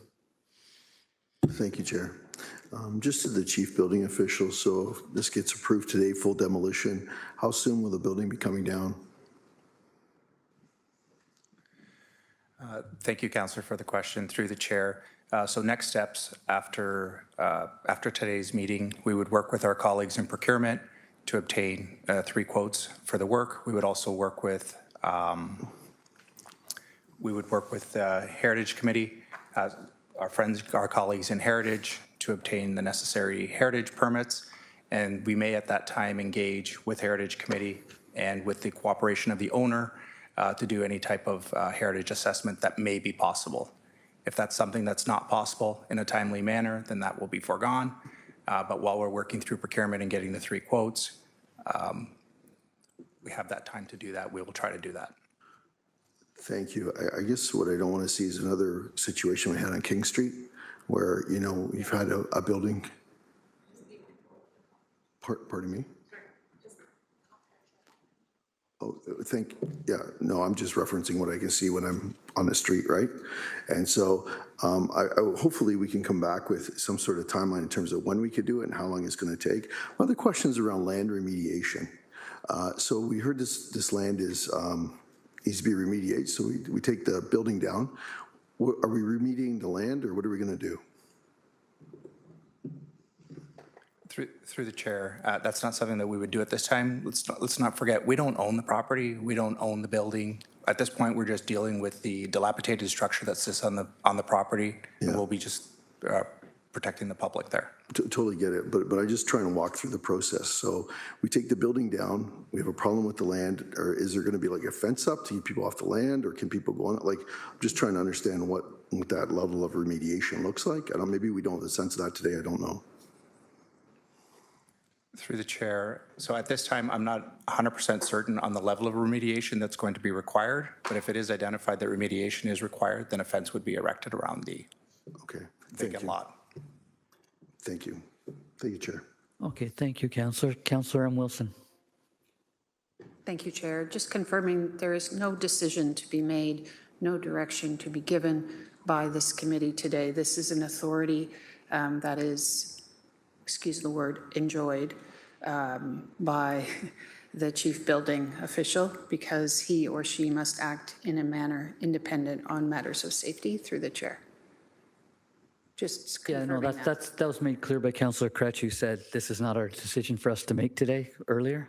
And I guess you're clarifying that to the rest of the committee. Is that what you're? Well, I respect I respect Councillor Kretsch's knowledge of this, but I do think it needs to be confirmed publicly by either staff or as the chair of the committee. Okay, so I verify that. Thank you. Just for, there's public interest, I really appreciate Councillor Wang's questions. I don't think they should come in the form of a communication. I think they should be asked and answered at the next council meeting. And I think my interest also resides in the history of this, of 2011, what happened and the lessons that this elected body must garner from that to inform any future deliberations. So I will be prepared to work with Councillor Wang or whomever else, Councillor Kretsch, to ensure that those questions are asked publicly and answered. Thank you. Thank you, Councillor. Councillor McMeekin. Yeah, thanks, Chair. I don't pretend to have anywhere near the knowledge that those who've been around this table for a while and have lived with the situation and know it well. But as I listened to our chief officer, who articulated early in his remarks difficulties around process and some subsequent comments, I mean that the historical narrative that we've just had introduced to us is frightening. And so I want to build a little bit on what Councillor Wilson has said around lessons. You know, what have we learned and from this? Somebody once said that history doesn't necessarily repeat itself, but it does tend to rhyme. And you know, we've seen incidents similar to this. It's okay to make mistakes when something happens and the process has gone awry. We kind of fess up and hopefully learn from it. So what are the learnings here? What's the plan going forward to make sure that this kind of, I'm hoping it's a historical anomaly, but I'm not convinced it is. Well, what's the plan to make sure that this kind of scenario doesn't replicate itself? That's my question. That's quite a broad question. I know it's broad, but you know we can dream to be broad once in a while. I'm going to see which if staff have an answer for us, and let's not get into too deep of a discussion here. Thank you. Staff actually introduced this concern, Chair. So I think you're right to say, hey, let's get an answer. Go ahead. Through the chair to the councillor, and just to clarify, do you mean related to the state of the structure of the building and how we can avoid getting ourselves in situations and dealing with that to the point of where demolition may be required, or the earlier 2000s comments that Councillor Kretsch had made? It's clear from what I've heard that this has been a long and winding road that's led to the song led to this place. And, you know, I understand the safety concerns, understand that we're going to have to make what to me appears to be a clear decision. But, you know, 2011 was the start, and we're 26 now. You know, there's been a lot of, you know, a lot of time go by where things have apparently gotten worse and brought us to this point. So I'm just thinking out loud here, and I don't mean to I'm trying to point direction, not fingers, right? To make, like, how do we get to the point where we have some reasonable assurance that this kind of situation, given the number of industrial properties that arguably are in some state of potential disarray, how do we make sure it is not replicated? Okay, thanks. We'll go with the answer for that. Thanks, Dan. Thank you. And through the chair to the councillor, thank you for that. I think the best way to answer that is we've identified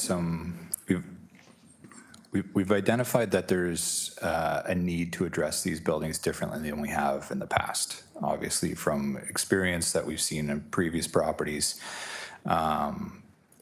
the state of a number of buildings becoming vacant, utilizing the tools that we have already in place, meaning the vacant building registry bylaw, our property standards bylaw, working with our partnering divisions, meaning building and heritage planning on a number of these situations.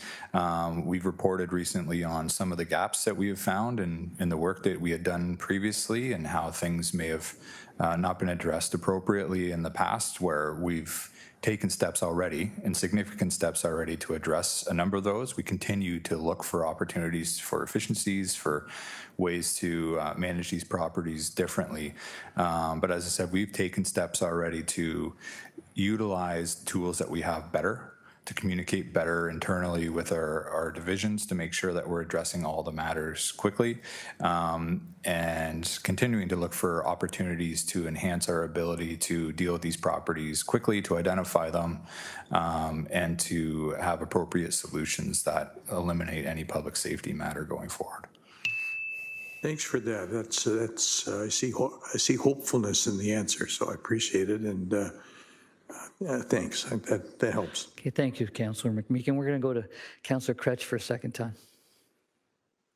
Thanks. I ran out of time last time before I could say a couple of things. I wanted to make sure we're on the record from a more positive note. First, just to respond to Councillor McMeekin, this building has been in a state of disrepair for some time. And sure, it's now coming into a state where it's a safety concern, but it's been variously in trouble for a really, really long time, and some parts are worse than others, and requires quite a lot of environmental remediation because of its former industrial use. Part of how we're addressing this as a city comes forward through two motions in this term of council, one from Mayor Horvath and Councillor Nan, a second one from myself and Councillor Nan, around making sure we change the way that we're addressing these situations going forward. The first is in response to not letting buildings collapse on their own, but when we recognize that they're a safety hazard or a public safety hazard for all kinds of reasons, intervening in a moment when we can. And to Councillor Cooper's point, it's not going to be demolished tomorrow. We have to go through a process legally where we have to put that project out for tender, we have to go through a process of getting bids in, and that's getting it demolished as quickly as possible. And not waiting around for, well, we hope for this and we hope for that, and this person seems nice and they're going to do that. And that's what we've done in the past. It's just kind of said, well, we're going to work for compliance. We're not going to move toward enforcement. And so it's been really clear in this term of council, especially with the motions that have been passed, that we're moving toward enforcement on these issues and not on compliance. And that's really important. It's a huge culture shift in the way that we're addressing bylaw infractions and enforcement around vacant buildings, heritage buildings, but practically across the board. And we should have been doing this for years. But instead we've said, well, this person owns property. We don't want to scare them off from their investment. So we're going to work with them as long as humanly possible. Everyone who lives in the neighborhood be damned is kind of the perspective. And I'm really glad for the shift. I put a motion forward specifically with working with the Heritage Committee and Heritage staff to say, how can we use the legal levers at our disposal, and how can we use the powers of the chief building official and other people to make sure that we're making decisions that are quicker, more in line with public safety. You'll see a motion I have on the agenda about that later. That's the goal. Secondly, I am bringing a motion about this to the July 15th council meeting, just as notice to you, because I didn't want to bring it today because I thought it was a bit too, not enough notice and didn't want to do that, but I'll tell you what it's going to be about. Essentially asking staff to write back a report to us to see how we can get this back into the city's hands so we can have some control over this property and make sure that whatever happens to it, it's having a positive impact on the neighborhood. Again, it's adjacent to a park. We don't have an outdoor pool in Ward 2. There's so many things could be used here. Also, everyone knows, we desperately need housing. And so this potential for this property to do something. The city also has an erase program where we pay to remediate the land So again, there's so many things the city's invested in when it comes to remediation, in terms of the money we've already spent and are going to spend on demolition and securing the site. Like, we're heavily invested in this piece of property already. And so I'll be bringing forward a motion asking how can we do that? And as part of that motion, I'm happy to entertain things people want to send to me about, can we get more information about what's happened here, how we ended up in this situation. Most of the information at this point, frankly, is public. Wouldn't hurt to have it in a report and the report back to see it, but it's all in here because I know the timeline pretty well, but having it in a staff report might be helpful. So happy for people if they want to send in their questions and I can incorporate them in that motion, or we can do it at council. But just wanted to let you know that's coming. And it's really important, I think, for us to get an answer back from staff about what is possible.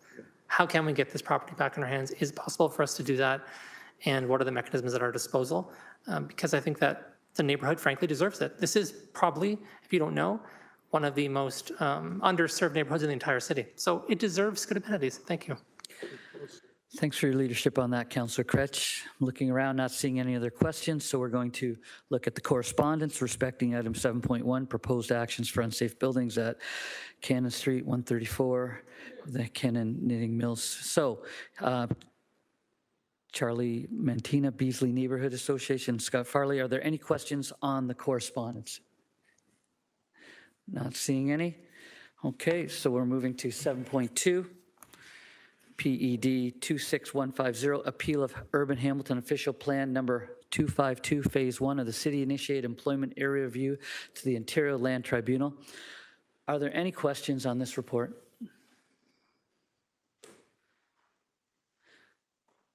Not seeing any questions up on the screen. No questions. Okay, so may I have a mover and seconder to receive the items for information 7.1, 7.1A, and 7.2?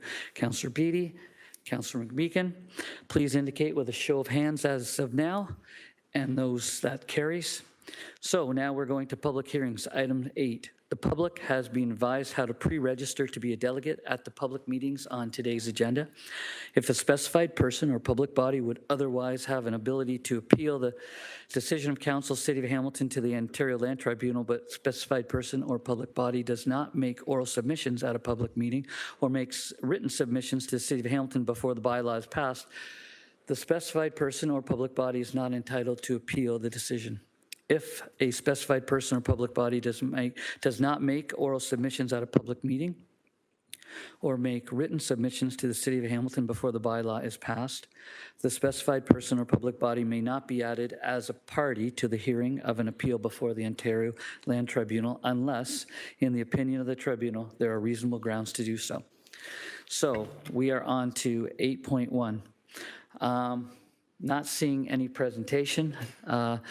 This is PED 25038A, Strategic Amendments to the City of Hamilton Zoning Bylaw number 05200 and former City of Hamilton Zoning Bylaw number 6593 to implement regulations for residential care facilities citywide. This is deferred from June 16th, 2026, Planning Committee meetings. So going down here, 8.1. It's deferred. 8.1B, we had written submissions at that time. Laura, Carmen, Jean, and Janice, and then deferred from June 16th. We have additional written submissions from Janice Brown, Pamela Summers, and Deborah Francis. If members have questions on the confidential Appendix E, they may wish to defer the whole item before including the public submissions after close, or they may wish to hear public submissions first. I'm kind of lost in here. So are there any members of the public that wish to speak at this public meeting right now, today? Are there any members that wish to speak at this meeting today? Final time, are there any members that wish to speak at this meeting today? I'm not seeing anybody. May I have a mover and seconder that the public submissions be received and considered by committee, that public meeting be closed, and this is an electronic vote. Councillor Nan, I think. Oh, I don't see that here. Where I supposed to? I think it was moved last time. No? Or it was deferred, right? Yes, it's part of the next. Okay, we're getting there. Thank you. So I guess public meeting is closed. Please indicate your vote now electronically. Okay. Councillor Wang, Councillor Nan.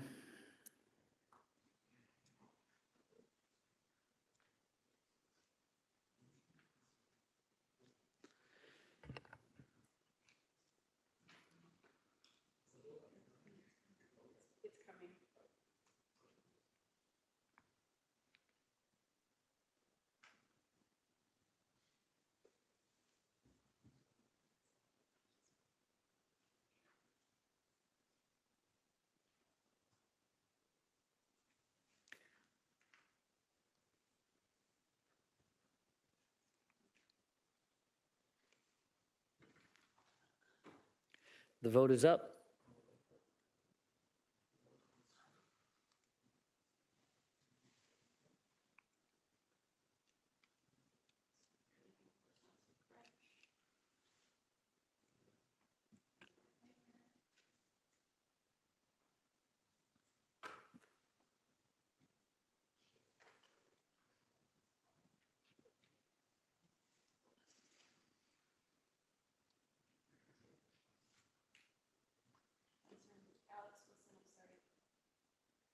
Councillor Alex Wilson, I'm sorry, are you able to vote now? Thank you.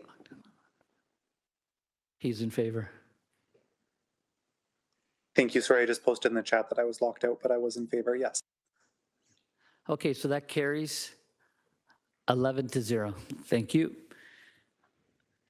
Do members have any questions on confidential Appendix E to report PED 25038, and that's 8.1A? Councillor Nan. Thank you. I just have questions on the overall package, not on the confidential component. So is this the appropriate time? That's as good enough for me as any. Cool. Great. Oh. Does anyone, do you want to go closed? Okay, so we'll defer it till after closed?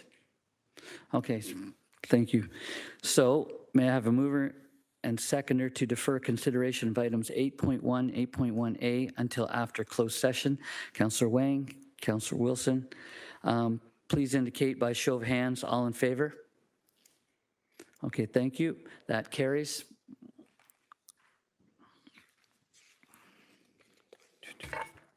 So now we're to 8.2. I'll try not to read all the black this time. Okay. 8.2 PED 26123. Application for a zoning bylaw amendment for lands located at 273, 277, and 279 East Avenue North. We have written submissions. Do members wish to hear the staff presentation? Okay, so may I have a mover and seconder to waive the presentation? Councillor Kretsch, Councillor Beatty, please indicate by a show of hands, all in favor?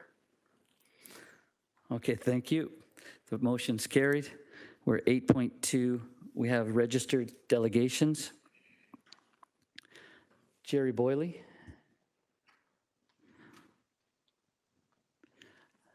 Okay, so Jerry, I'd like to call upon you to turn your camera and microphone to begin your delegation. You have 5 minutes. Thank you, Mr. Chair. First of all, I thank you for the opportunity to speak on this matter. I currently live at 283 East Avenue North, which is a couple of doors down. I've been here approximately 20 years. I am not in objection to the proposed site. I do have concerns so that I wish could be communicated more of how the property values of my site and my neighbors would be affected, what other enforcement will be put in place to help the neighborhood with security measures and any other necessary topics that might need to be discussed. And then my final point is, for those of you that are not familiar with the area, we are one block to the east of the General Hospital. Parking is a premium. I come home many evenings and there's no spots on the street to park. Adding a facility like this will put extra pressure on the parking. A lot of the workers from the hospital like to use our street to park, not to mention the visitors. And I'm a little concerned with that and curious to know from one, what could be done for parking during construction, because that's going to put a lot of stress. And finally, if there are any plans for parking addition for the street once the project is complete. Those are my submissions, and I thank you very much for your time. Thanks, Jerry. I'll just see if there's any questions for you. Okay, not seeing anything. Okay, thank you, Jerry. Are there any members of the public that wish to speak at this public meeting? Oh, go ahead, Councillor Wang. I'm not seeing you on the... Thank you. Procedure-wise, were we supposed to get an agent presentation? Because we waived the staff presentation. I didn't see an agent presentation. Clerk? Hold on one second. I'm not aware of an agent presentation. If staff... Yeah, there's usually an agent presentation, so that's why I would have liked to see the agent's presentation before we get into like all of our discussions. Well, it's not on my list here, so I just skipped over that if that's something. Does staff have any comment there? Oh, the agent is here? Yeah. Hey, agent. Caitlin. Caitlin's here. Okay. So can we ask Caitlin to do the presentation, the agent presentation? I guess we're waiving rules. No, it's part of it. Yeah. Come on down, Caitlin. I wasn't aware either. That is always a staff presentation followed by an agent. Yeah. Well, we're all going through some of this for the first time, so we're learning. So we're getting this figured out, and I'm sure Caitlin probably would have come up as a public But I don't believe we have a formal presentation. Do we have a slide deck?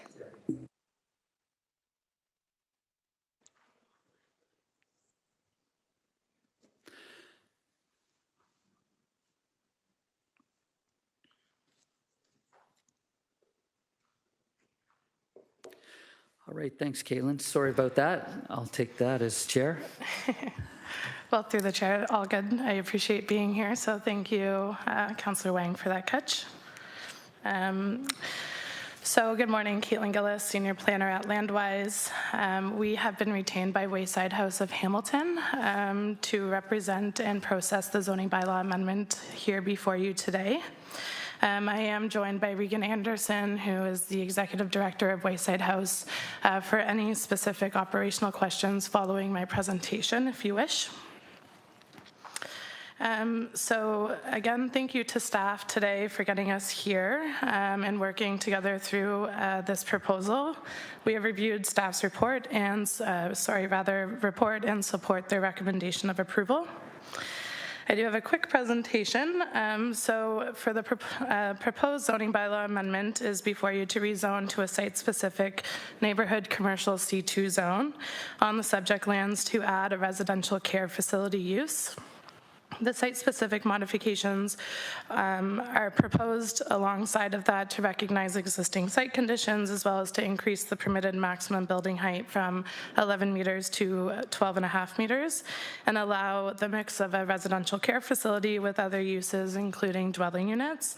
There's also holdings applied related to functional servicing and CN noise matters. So just starting with who Wayside House is. Just going to flip my slide here.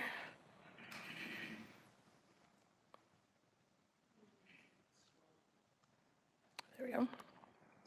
So Wayside House is a nonprofit organization that was founded in Hamilton in 1967. They support men and transitional aged youth throughout their recovery of substance use and concurrent disorders. Wayside House currently operates a 25 beds for bedded treatment on Charlton Avenue West, and separate from that, they also operate 30 supportive beds throughout the community. And Wayside will be celebrating 60 years of operation next year and have supported over 10,000 men and their families over that time. The purpose of Wayside's proposed relocation from Charlton to East Avenue is to right-size their location and operation with a purpose-built residential treatment facility that is accessible and expand the integrated pathway of care with other community partners. As mentioned, Wayside House does currently operate in Hamilton on Charlton Avenue West, and they operate with minimal on-site parking and is in a transitional area between the commercial and institutional corridor of James Street South and an established neighborhood to the west, south, and north with varying densities and forms. I bring this context up as the subject lands offer a similar land use characteristic as their existing location, which they have successfully operated as a neighbor. So here before you are the subject lands on East Avenue North. It does comprise of 3 municipal addresses. And it is a former warehousing building that has been vacant for some time. And it is in a similar area with an institutional use on the west side of Victoria, being the General Hospital, and of course the commercial operations on Barton Street East with an established neighborhood to the north and east. Within the planning framework, the provincial planning direction for people and homes is to facilitate the land use permissions for complete communities that accommodate a range and mix of uses for more equitable communities. And within the UHOP, the lands are designated neighborhoods that permit mid-rise, medium-density residential uses, including supportive housing on a site with the characteristics such as the subject lands. Zoning-wise, the property is currently zoned neighborhood commercial C2 zone, which permits a number of uses, including medical clinics, social service establishment, and apartment dwellings within a mixed-use building. The proposed development is to retain and adaptively reuse that 2-story former warehouse building and add a 2-story addition.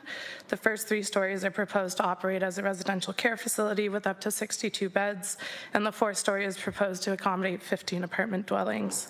The ground floor and basement is proposed to accommodate in-house supports, including amenity and clinical space that will operate with on-site staff and, of course, support clients.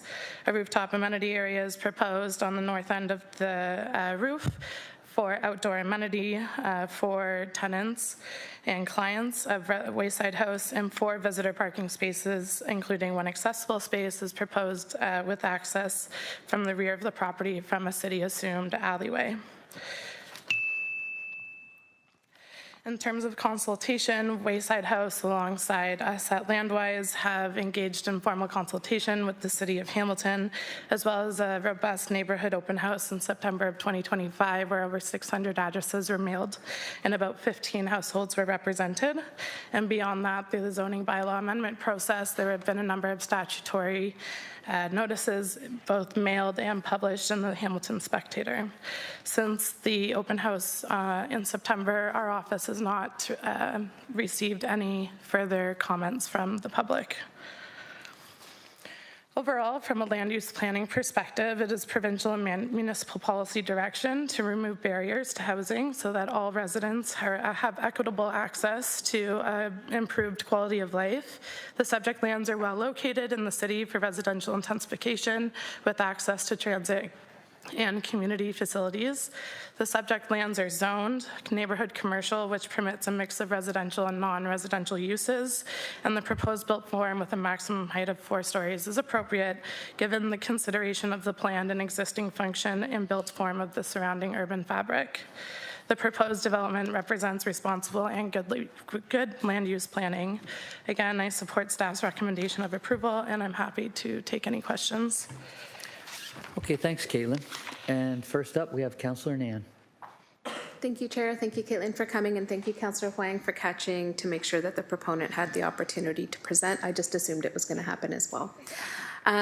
So thank you for summarizing the community engagement components that have happened in the rezoning process that you circulated pretty widely. The proponent had reached out to our office and sought advice on how far to circulate. So 600 notices is a pretty wide radius, so that's good to see. Sad to see that only 15 households ended up attending the open house, but to the point of, well, one question that was asked by a previous delegate here, the parking concerns. You mentioned a little bit about the need for parking based on a service model for those who will be calling this location home.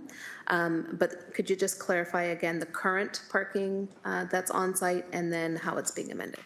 Absolutely. And then I have a second question. Sorry, through the chair, just for clarity in terms of the on-site parking of their existing site, yeah, so for the existing site, if we were to go through a site plan approval, they might get 2 parking spaces per City of Hamilton zoning standards.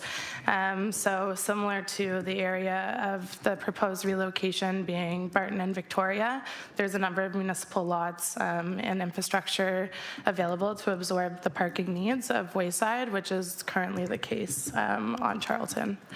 And then also through the rezoning process, transportation planning had been circulated and had no concerns around the number of parking spaces and the ability of the network to absorb their needs. Thank you.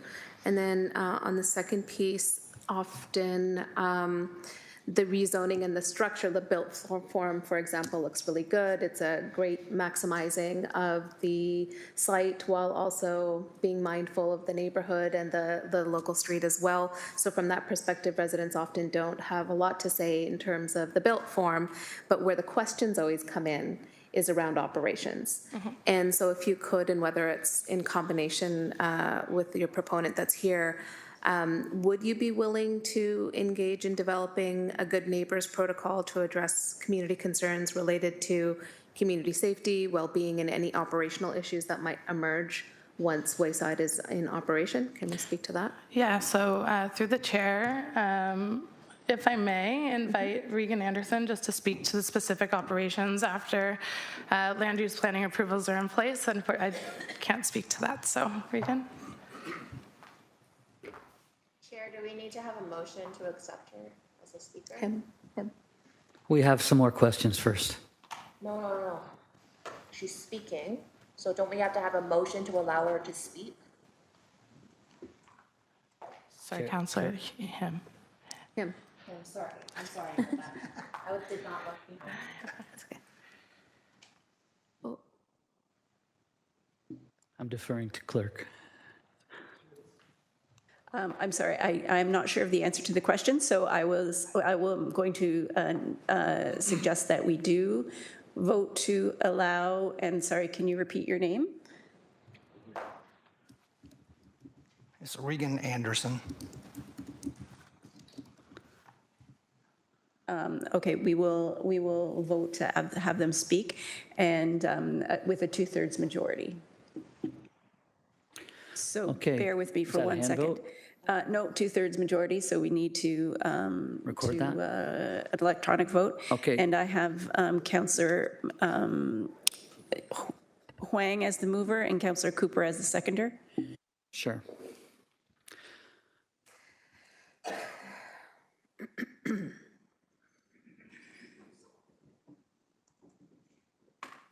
We're just waiting for it to come up so we can electronically vote.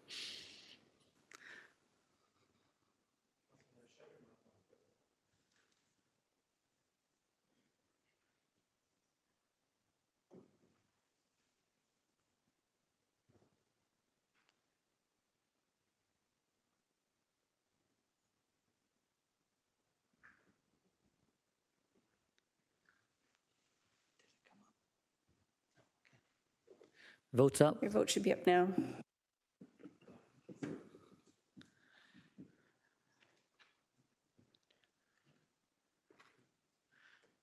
Councillor Pauls I can't wait to do the math. and Councillor McMeekin, thank you. Councillor Pauls is a thumbs up. We are saved mathing. Oh, thank you. Unanimous. 12-0. You may begin. What was the question?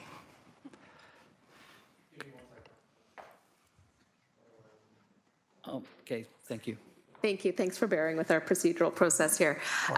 Regan, so my question was, should the rezoning get approved today and the good development for the built form proceed? The bigger questions the community often has is around operations. And so my question was, would Wayside be open to engaging in a good neighbor protocol development with the local community to address concerns around community safety, well-being, and operational issues as they emerge? Absolutely. I think what should be noted is that we've been operating where we are on Charlton Avenue since 1971. We've never had an issue with our neighbors. If anything, our neighbors have given us letters of support. On one side of us is a long-term care facility. On the other side is senior living. And again, those individuals most of them don't even know that we're there.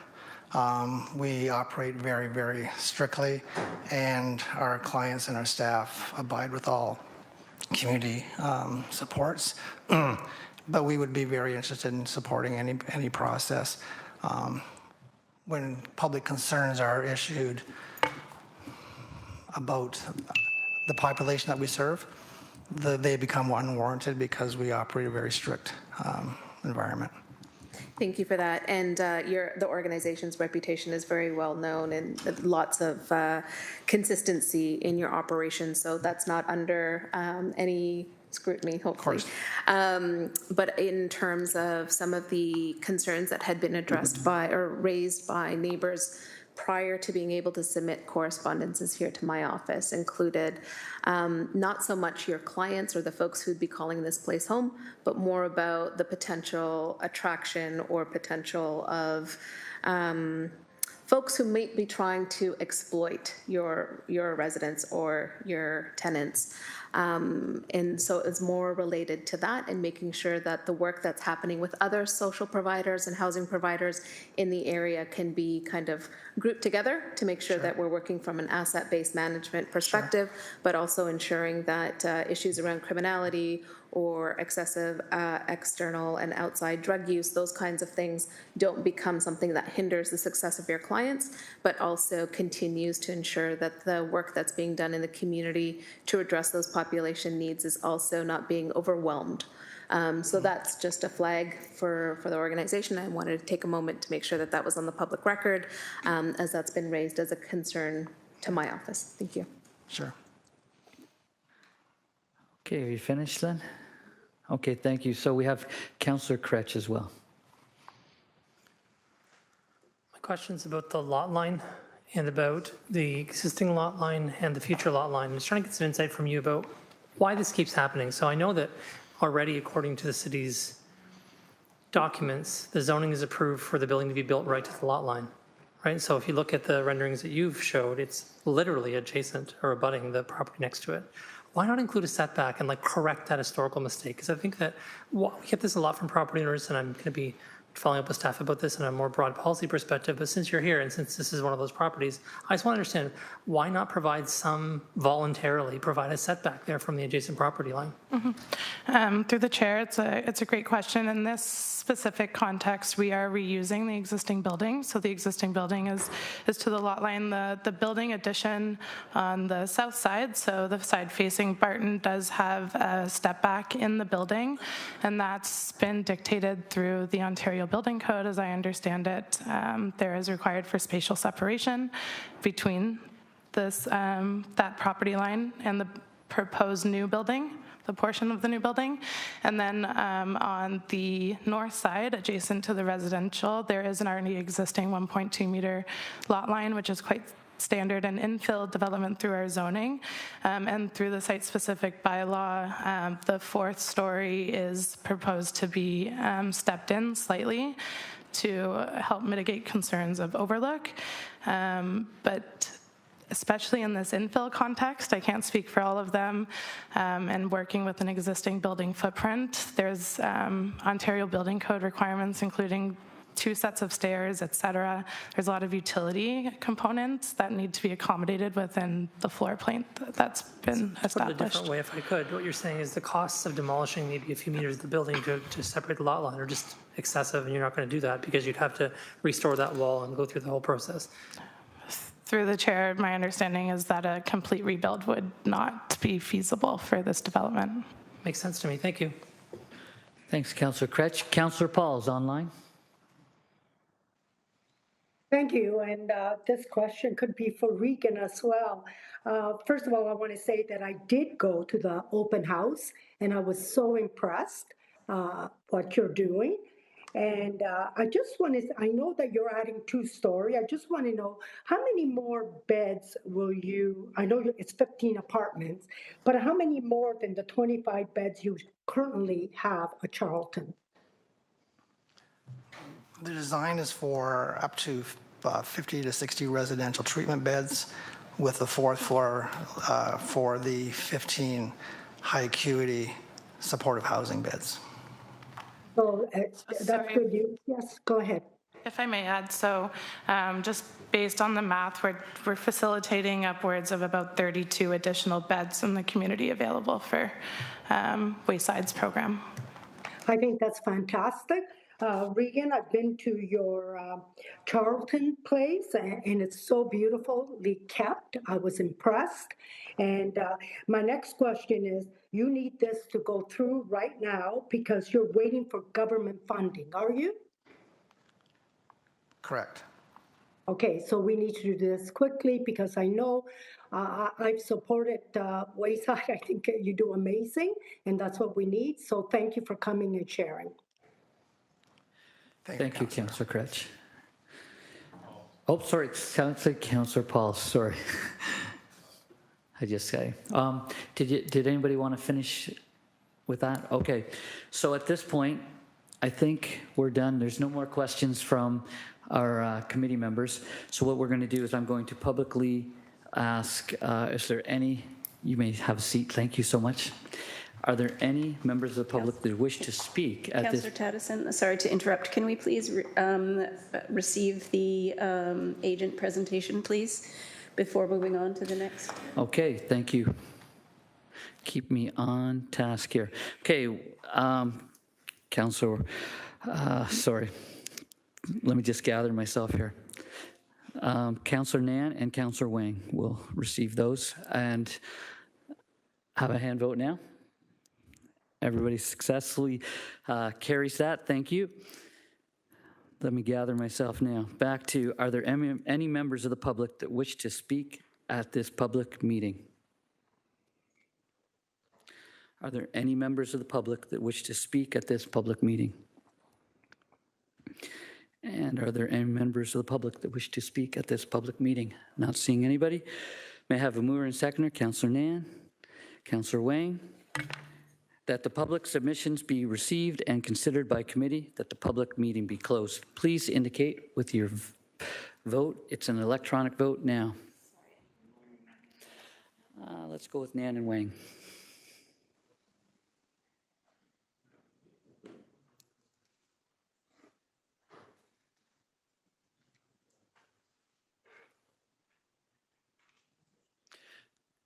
Councillor Paul says thumbs up. The vote is up.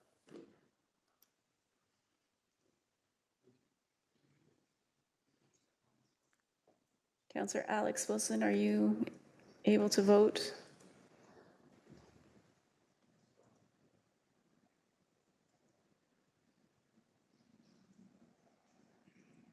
Councillor Alex Wilson, are you still there? Are you frozen?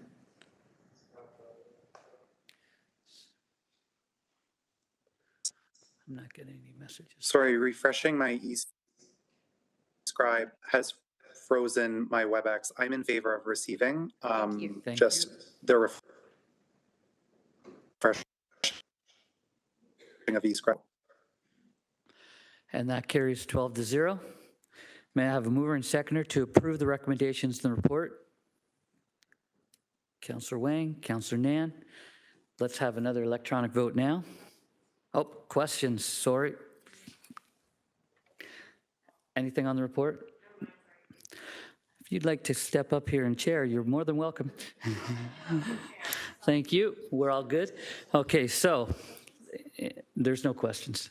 Indicate your vote now, please, electronically. That gave us some time to scroll that up. Here we go. Vote is up.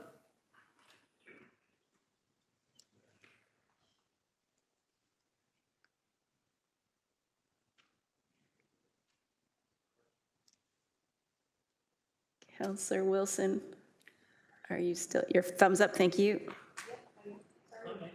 No, Alex Wilson, sorry. A. Wilson. Okay, that carries 12-0. Thank you. We are on to PED 26122, that's 8.3, application for an official plan amendment and zoning bylaw amendment for lands located at 2018 Wilson Street West in Ancaster. This is Ward 12. Do members wish to hear the staff presentation? Thank you. Before we get to that point, just a process question here around a presentation from the agent again. I don't see that on here. We've got one here for the agent here. Okay. Okay, and it'll follow the staff if we see the staff. Do you want to see the staff presentation? No, I can move to waive that unless there's any interest. Okay, I'm not seeing any interest from that. And so let's go to the agent. It's Ed Fothergill. Ed, are you here? We have. 1 second.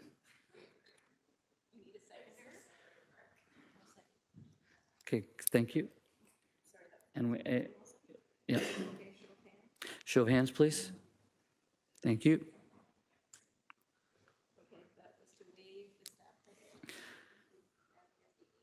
Don't worry, we'll get all this in order for next meeting. It's all good.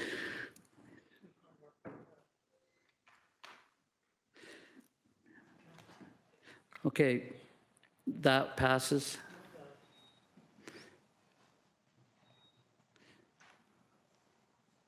Okay, are we ready then? Thank you.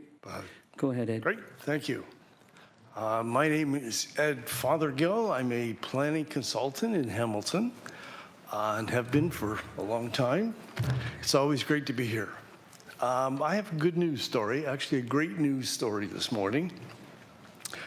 You were going to hear all the details from staff, but that's fine. It's hard to summarize the staff report in a few minutes, but I'll do what I can. Yes, this is a good news story. This is an application which helps to generate and perpetuate a 3-generation farming operation and allow it to continue to the 4th generation.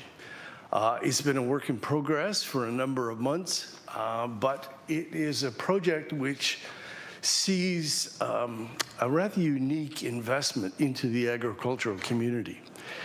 The intent is to allow an agritourism use, which also allows weddings.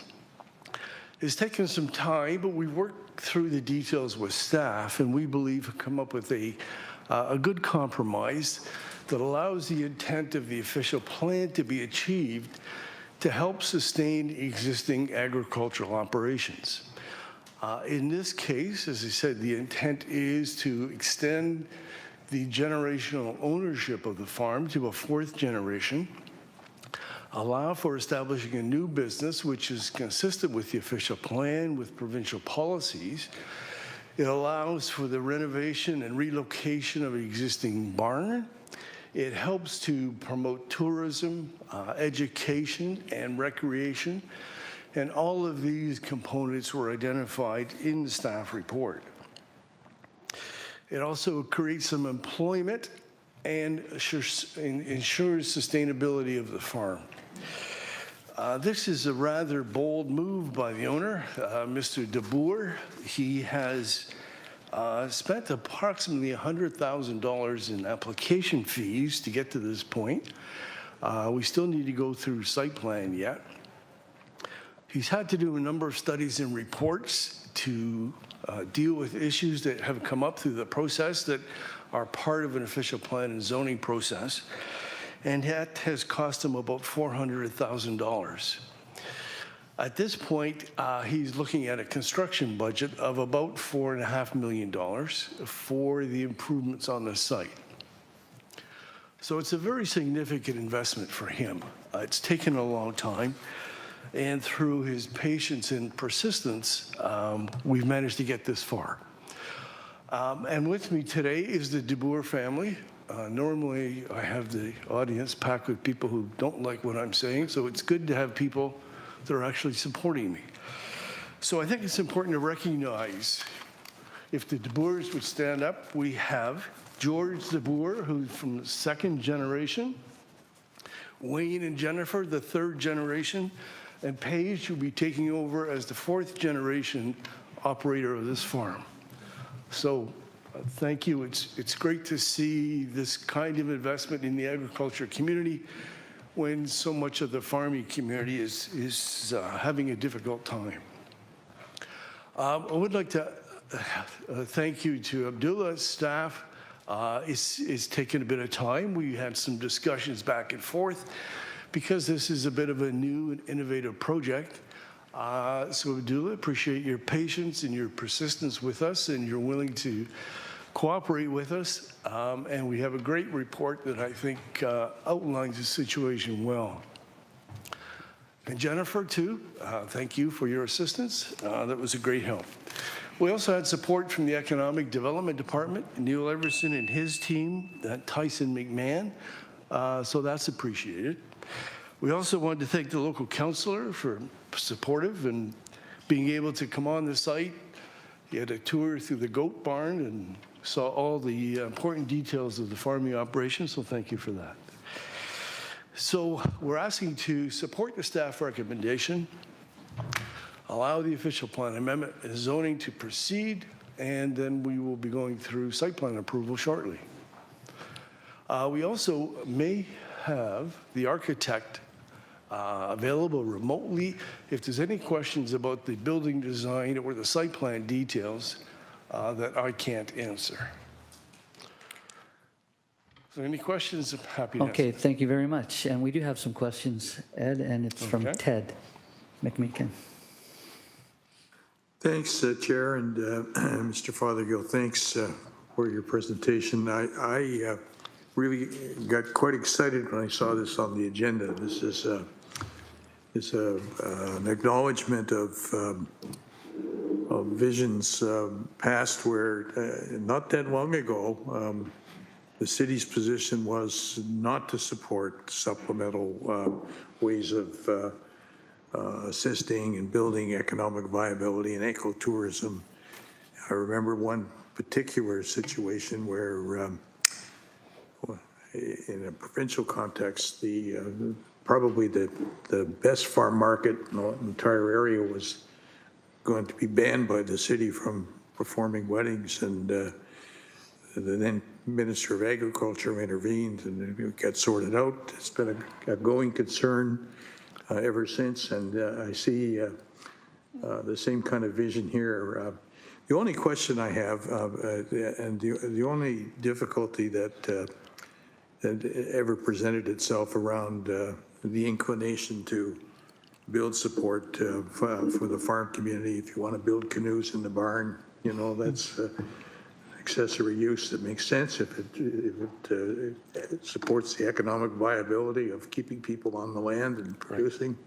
That's all good news. The only difficulties that ever arise have to do with health and things like the septic system and such. Any update on the septic system and what the difficulties or challenges? I understand it's going to be a private system. Yes, good question. That was part of the numerous studies we've done. We had to look at that very carefully, both in terms of water supply and septic system. So we have preliminary design done. The zoning bylaw actually allows room for a new septic bed. The final design will be done later, but those considerations have all been looked at through the zoning process. And we're confident that they've all been addressed. And I note the staff had noted the original concern, and that it was in fact in their best judgment satisfied. So I'm happy to hear that, and that would be the only concern I think anybody might legitimately have about an accessory use. So congratulations. well done, 4 generations. I hope I'm around to see a 5th generation. Thanks very much. Thank you, Councillor McMeekin. I'm not seeing any more questions, so thank you, Ed. May I have a mover and seconder to receive the presentation?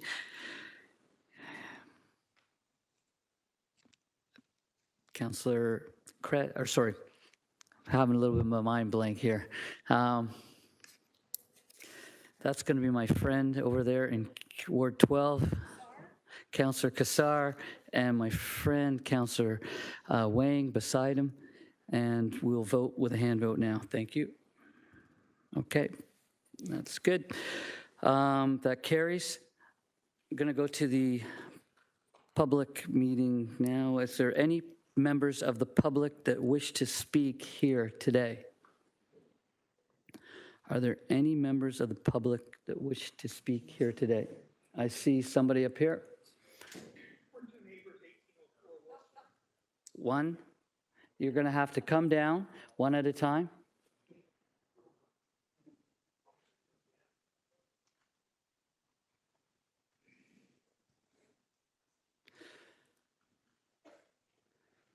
Are we going to take them one at a time or together? Okay, so we're going to do it one at a time. Once you come down, you're going to have to give us your name, and then you'll be signing some paperwork afterwards. Yeah. Okay, thank you. Terry Tomlinson, 1804 Wilson Avenue. We are full agreement with what they're doing there, and we support it 100%.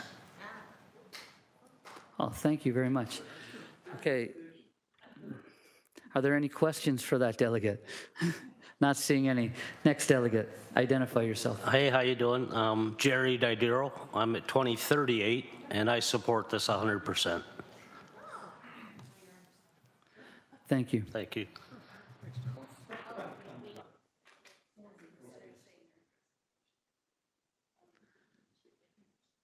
What do you want to do?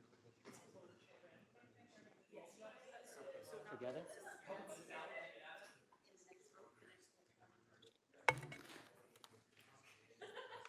Okay.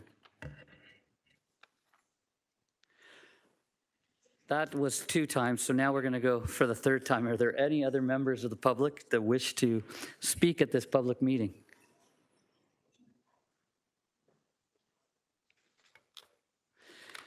Okay, may I have a mover?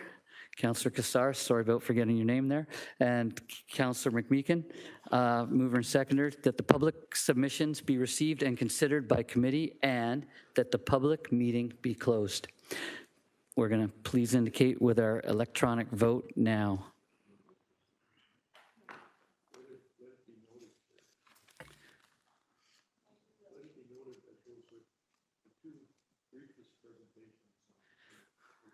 Okay, the vote's up now, and in an attempt to keep the whole meeting brief, we'll just go to the vote.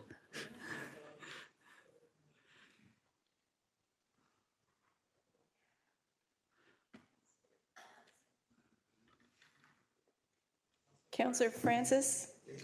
Not there, thank you.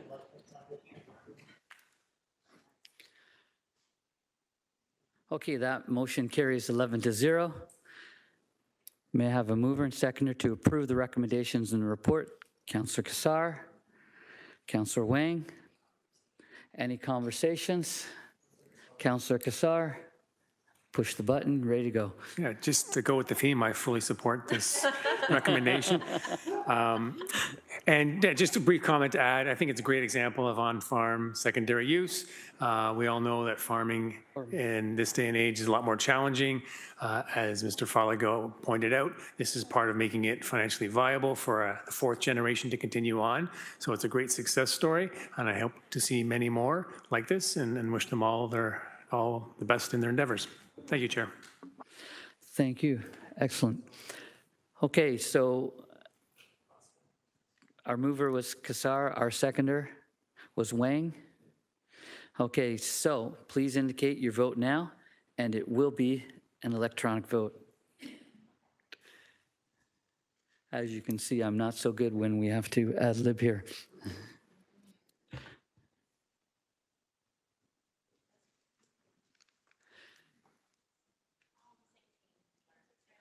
I appreciate that, Councillor Wang. Vote is up and the vote passes 11-0. Congratulations. That motion carries. 8.4 PED 26026, application for a zoning bylaw amendment for lands located at 117 Forest Avenue and 175 Catherine Street, Hamilton in Ward 2. We have written submissions. And do the members wish to hear the staff presentation? It's revised. I'm not seeing any intuition, so may I have a mover, Councillor Kretsch, to waive the presentation, and seconded by Councillor Cassar. Please indicate your vote by a show of hands. Okay, that was unanimous in waiving. The motion carried.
Urban Solutions.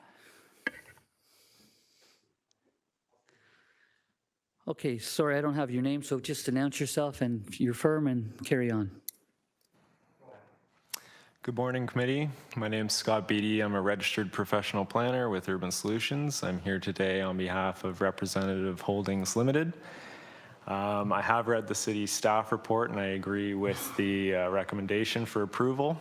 I do have a presentation if you'd like to see that. You're here.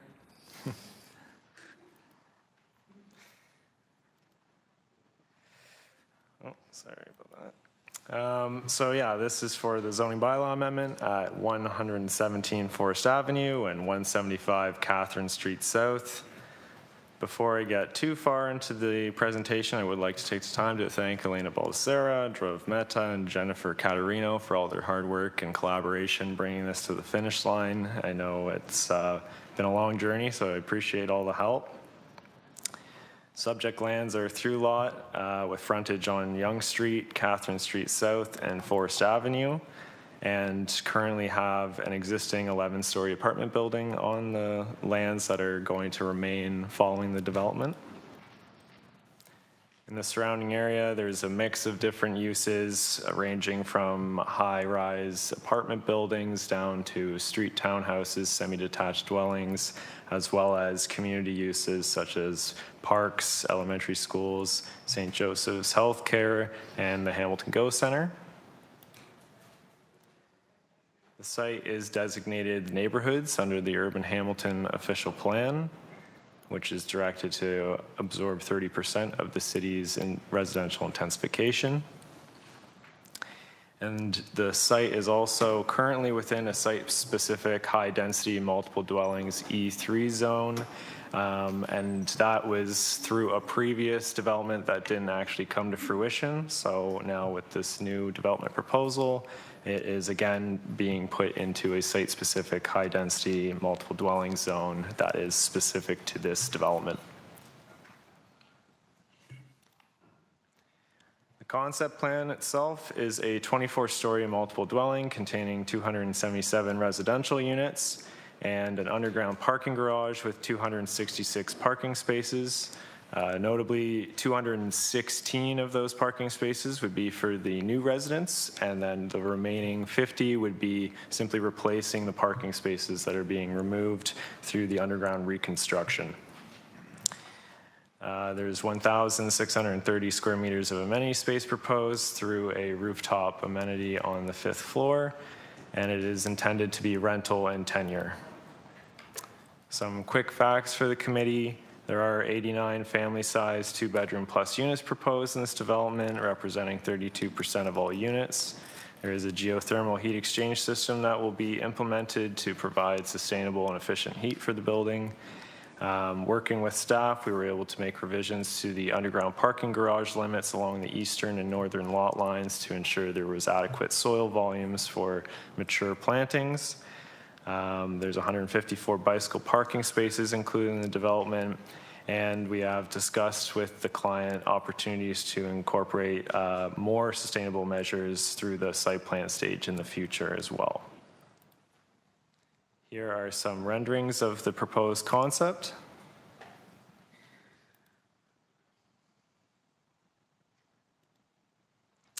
And through this zoning bylaw amendment application, a slew of supporting studies and plans were prepared to cover off a multitude of disciplines, including wind, noise, shadow impacts, servicing, traffic. All of these different things were looked at to ensure that there were no adverse impacts as a result of this development. And based on the city staff report, those were all in support. Looking at the chronology for this site, as I mentioned, there was a previous proposed development for the site, and that had a zoning bylaw amendment application associated with it that was submitted in 2017. That was eventually approved in October of 2020.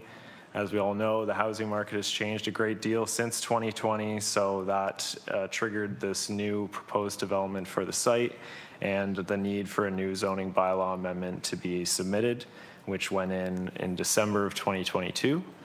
As you can see, many resubmissions were made to work through city department comments and make sure everyone was satisfied, and that gets us to today.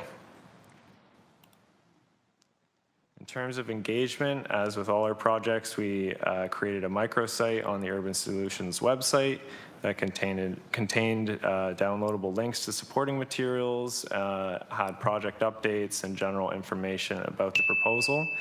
And no public comments were received by our office or the city prior to this planning committee meeting. The plan is compatible with the surrounding area and represents an appropriate form of intensification in an existing built-up area. It's consistent with the provincial planning statement, conforms and implements the Urban Hamilton official plan and its designation, and the proposed modifications through that zoning bylaw amendment do maintain the intent of the zoning bylaw, and so it represents good land use planning. And with that said, I am happy to take any questions from the committee. Thank you very much. And first up is Councillor Critch. Just two quick questions, well, three for me. What engagement did you do? I know about this file. It's been active for a decade now, basically. When I was a member of the Corktown Neighborhood Association's Planning Committee, actually, we held a public meeting to discuss this development, and people were excited about it happening then, and then it's taken a while, of course, for it to materialize, so people have been anxious about it. There was a fair bit of engagement back then, but the plan, of course, has changed dramatically. So my question, I guess, is what engagement's been done recently about this with the public? Yeah, so the engagement is captured by that microsite that was included with up-to-date information. Did reach out to yourself early on in the process to get it on your radar and with the city staff. And based on city staff's review, they deemed that to be an appropriate level of engagement. So that was the engagement that had occurred for this site. Okay, 50 parking spaces that are in the current lot are being replaced, and those are going to remain public parking spaces, I presume? It's the parking spaces that are associated with that existing 11-story building, so, okay, that's good. Yeah. Do you have any plans to potentially add any public parking in this neighborhood? The reason I ask is because there was a suggestion made some years ago now at the city about trying to talk to developers about putting in some public parking, especially in neighborhoods where parking is an issue. So this neighborhood, specifically because of the way that it's geographically works and because of its proximity to the hospital, ends up having a number of really bizarre parking regulations and parking problems, frankly. And so I know you're probably not going to do that now with the design, but I wondered if did you contemplate that as part of this discussion, putting public parking in? Because of course you could recoup costs by having public parking in there. Why or why not? Yeah, I know that the parking was a topic of conversation as we developed the plan for sure. As you probably know, that zoning bylaw doesn't actually require any parking for this site as of right, sort of thing. The parking included was trying to balance that direction from city policy for more transit and active transportation usage and the needs of the residents and drop-offs and things like that. As you mentioned, it's a little late in the process to be adding it now, but I know there are a few spaces, surface spaces on site that I can take that back definitely through the site plan process to consider maybe turning those into public parking or explore turning the underground into public parking, because as I said, through the zoning, it's not a requirement for the residents. It's just, you know, to meet the future needs for them. So I can definitely take that back and explore that option. Thanks, I appreciate that. My other questions relate to something you just said, and then I have one final question.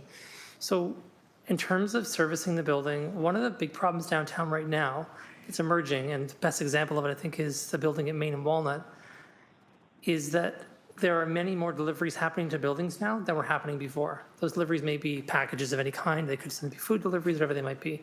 And buildings haven't been contemplating that problem. How is this building, I haven't looked at the design in an annoying way, like right down to the, you know, to every square inch, but have you contemplated how it's going to be possible for deliveries to be accommodated here? Because what ends up happening in these hyperdense areas, old streets, they're narrow, there's parking, suddenly you have it clogged up with cars trying to make deliveries and no one knows where to go, and it creates a ton of frustration for people who are just trying to get something sent to their home. So is that part of the design? Yeah, thanks for that question. There are a few spaces on the site itself that we did contemplate that sort of usage. So one of them that comes to mind, there's a loading space, which of course would be used for residents if they were moving, but if that was open as well, that could definitely be used. And then there's those surface parking spaces that we really wanted to include there for that exact purpose, for visitors, for drop-offs, that sort of thing. So that's not only isolated to the underground parking garage. So it was definitely considered and, you know, incorporated into the plan. Yeah, I'd encourage you to think of those two things. One, public parking, and two, like specific place for deliveries, just make things easier and so you're not congesting the neighborhood, because this is going to have an impact in this area for sure. The plans on the books right now for developments in Corktown estimate approximately 3,000 more people will be added to the neighborhood in the next 3 to 5 years. It's a neighborhood that's, you know, roughly got about 7,000 people, and so you're looking at, you know, almost a 50% increase to the number of people in the neighborhood based on the developments that are just on the books today. So it's just something I'm mindful of. Last question is, the kind of housing isn't really stated here. It just says residential. Though when I do a little search in the document, the word apartments comes up, but that of course could have referred to the 11-story apartment building that already exists. Do you have a firm sense of whether these are going to be condos or apartments? They're going to be rental tenure apartments. Okay, amazing. Yeah. Thank you. I'll save my comments for when the comment time comes. Thanks. Okay, thanks. There's no more questions at this time, so may I have a mover and a seconder to receive the presentation? Councillor Kretsch, Councillor Beatty, thank you. Hands vote. All in favor? Thank you. That passes. Thank you, Agent Beatty. That motion carried. That's Agent Beatty there. So, are there any members of, I'm just wondering, is that right now? Right, okay. Any members of the public that wish to speak at this public meeting? Not seeing any yet. Any members that wish to speak at this public meeting? Any members of the public that wish to speak at this public meeting? Not seeing any. We get to move to the next page. May I have a mover and seconder? Councillor Kretsch, Councillor Wang, that the public submissions be received and considered by committee. Number 2, that the public meeting be closed, and that will be an electronic vote. The vote is up.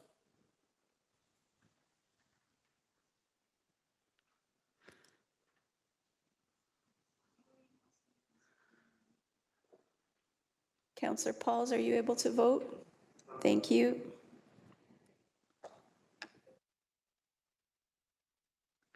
That carries 11-0.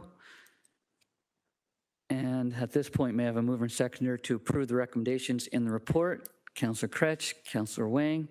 That's easy for me to remember. And Councillor Kretsch would like to speak. I'll keep it brief. First, I want to thank the Planning Committee staff for their presentation. We didn't hear it today, but I think it's important to say something when we improve accessibility of the city. So in case you haven't noticed, the Planning Committee presentations have dramatically changed in the last 6 months. They are much, much clearer, easier for the public to understand, bring things in at a high level, include renderings where they should. I just think it's a very small thing maybe in the grand scheme, but it's a huge achievement for us. When we got here, that was one of the very first complaints was these presentations aren't legible to the public. I now actually have people reaching out who are saying, asking questions because they can actually understand what's being there. I have to say, though, the only thing I'm disappointed about in this process is the lack of engagement. For a standard downtown for decades, public meetings and public engagement meetings have been important, especially when projects go through a change like this. So people kind of forgot about the project. There was a lot of engagement in 2017, 2018. I know I was involved in that engagement directly, and there wasn't really a lot of robust engagement here. And so I think it's important for people to go beyond what is being required for them at the minimum and engage with communities in areas where impacts matter, where this density is going to make things difficult for folks. I will say I think it's good to hear that the apartments are going to be what's coming on board here and online here, because we need more apartments downtown so people have more choice of where to live. A big struggle people have right now is that they're stuck in the apartment buildings that they're in. There's not a lot of extra supply of apartments downtown, and that what means is if you have a situation where you're experiencing a difficulty in your apartment, you want to move for whatever reason, and lots of good reasons to move. There used to be a lot of mobility. People could just kind of move between buildings over the course of several years and eventually find the place that worked for them. With a sort of supply, it's just not possible. So this is a really good thing. And it's, I think, want to thank the folks who planned this, because they could have done what the other developer did there and in a similar space in this neighborhood on Jackson Street and put in a building that's going to block the escarpment from view. Corktowners have been pretty clear. They live in a beautiful neighborhood. It's right at the base of the escarpment. They want to be able to see the escarpment and feel like they're part of the city in that way. And so this building doesn't propose a major block to the escarpment. It still allows people to feel like they can see it. It's important to people. It's one of the only things that there was unanimity about on the downtown secondary plan was wanting to do it. Now, of course, the province has come in since then and said, we don't really care about that. Block the escarpment if you want to. But I appreciate anyone who cares enough to preserve that heritage for our community. Thank you. Thanks, Councillor Kretsch. Councillor M. Wilson. Thank you. I was wondering through staff if you could educate me on our policy for, I think the word is laybys. Councillor Kretsch mentioned how we're now in a delivery-based world, and for dense urban areas, it's typical for whether it's Uber or Amazon or all the above to take a lane, and that kind of perpetuates this notion of it's congestion all the time. And what is the policy through the chair? So through the chair, to my knowledge, there's nothing in zoning that requires that policy. However, through the chair, Steve Malloy, Acting Director of Transportation Planning and Parking. There's no policy in the zoning policy that requires it. However, some sites, as per the site plan process, we do identify that there's a need for that. Of course, when you're dealing with the lower city, there's some complex urban environments. It's a challenge to do it on the site, especially with infill. And then it comes to curbside management. Maybe that's an opportunity through our different streets, again, depending on the complexity of how the street functions. There might be opportunities to provide that and just manage the street a little bit better to provide temporary loading zones that would accomplish that that requirement for the Uber Eats, the Amazon deliveries, move in, move out. There is a requirement for that as part of a higher density type of unit, that there's going to be loading associated with people moving in and out for rentals or even condos when you have the transition of people buying and selling and that type of thing. So there is that requirement as part of that. Okay, thank you. So we're on to the electronic vote now. The vote is up.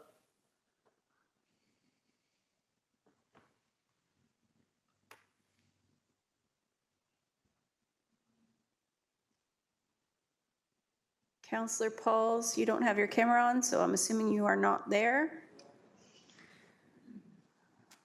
Thank you. My things don't come up. I don't know why. Do you want to put a thumbs Okay, up we saw- verbally? We saw your thumbs up. Thank you. Okay, thank you. Did that carry 12 or 11? Okay, that carries 11 to 0. Thank you. And at this time, we move to items of consideration. And I think at this time, we'll break for lunch. We can come back at 10 to 1, 12:50. Thank you. I'll go eat some mental Wheaties.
Welcome back from lunch.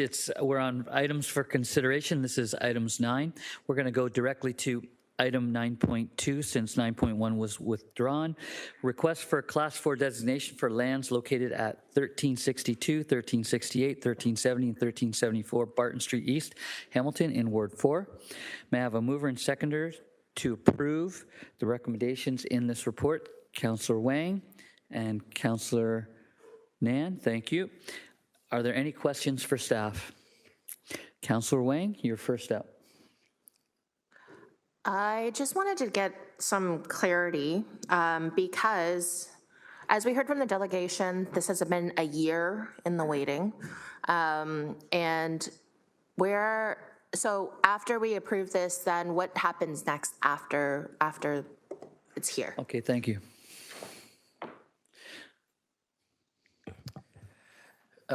Through the chair, Daniel Barnett, planner who prepared the report. Now, I'm not involved with the site plan, so I don't know all the details of where they are in their final clearances of their site plan conditions, but if this is the last condition, then they would be able to proceed with final site plan approval, but if they have other conditions, obviously. Okay. That was also my understanding that this is their final condition, and a lot of that was because of CN Rail. So for committee, some comments is that this development on Barton Street through Kiwanis Homes has been in the works for a really long time, and this is just the last possible holding condition that needs to get approved by this committee, and we do need to try and expedite this because at the end of the day, there is a funding source that is dependent on end of July deadline. So my hope is that committee will follow through with this Class 4 noise designation. Thank you. Okay, thanks, Councillor Wang. And I'm not seeing anybody else here, so let's go to the vote. And please indicate your vote now. And it's an electric vote.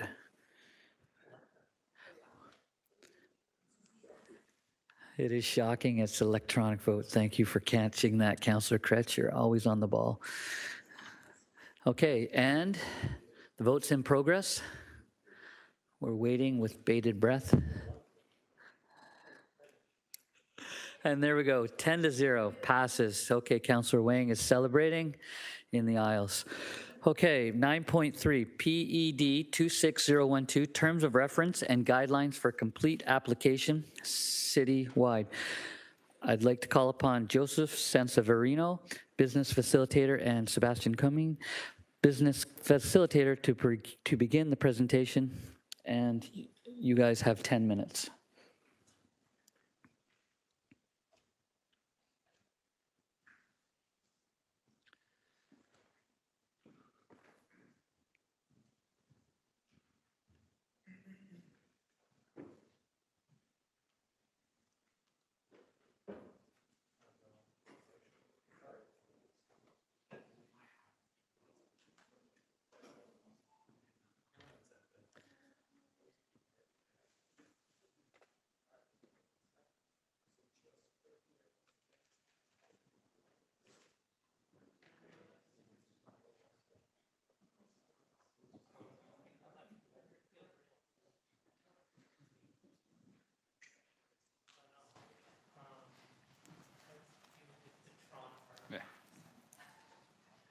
When you're ready, you can begin. Thanks. Okay. So good afternoon, Planning Committee. My name is Joseph Sanseverino. I'm a business facilitator with the Development Planning section. Today, I'm here to present my recommendation for PED 26012, Terms of Reference and Guidelines for Complete Applications. Before beginning my presentation, I just want to acknowledge my colleagues internally throughout the corporation who helped collaborate on these documents. As you see in the agenda, there's about 72 of them forming one of the appendices. And it was a very big project, and we're extremely grateful for everybody's contribution in their areas of expertise pertinent to the relevant term of reference. So, oops.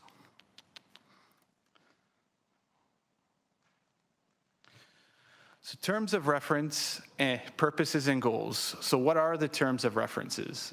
The terms of references are a collection of technical documents which guide applicants, their consultants, and staff to the preparation and submission of application materials. Each document describes the purpose, content, relevant staff contacts, and reviewers for specific reports, plans, or studies as required as part of a Planning Act application to the city. What do they do? Well, terms of references align with policy objectives in the Urban and Rural Hamilton Official Plan. They are intended to improve clarity, consistency, and efficiency in the development review process. And as per our recommendation, they are living documents which are to be updated continuously by staff to align with legislative changes imposed by the province and to align with the internal procedural changes.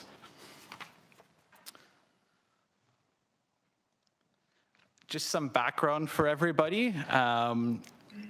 Regarding Phase 1 contains 46 documents covering a wide range of studies, reports, and plans. Interim approval of Phase 1 was pursuant to previous report PED 22112, Appendix D. It also outlined the consultation which was completed through the process, and it obtained draft approval of the Phase 1 for interim use. The Phase 1 terms of reference were then subsequently modified to reflect legislative changes, address gaps, and standardize and clarify content ahead of final approval. And Phase 2 contains 26 interim documents which primarily cover natural heritage and engineering matters.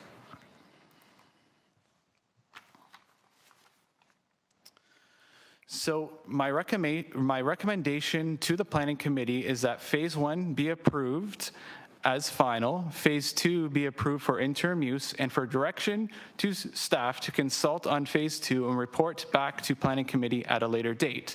And lastly, that the Planning Committee delegate authority to the Director and Chief Planner to make modifications to the terms of reference as necessary to address legislative changes, align with the Urban Hamilton and Rural Hamilton official plans, and for internal process and policy updates.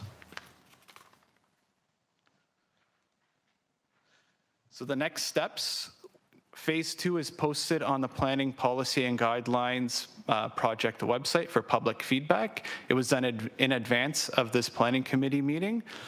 Draft approval of Phase 2 will be communicated to internal staff, the development community, and other key stakeholders shortly after this meeting as well.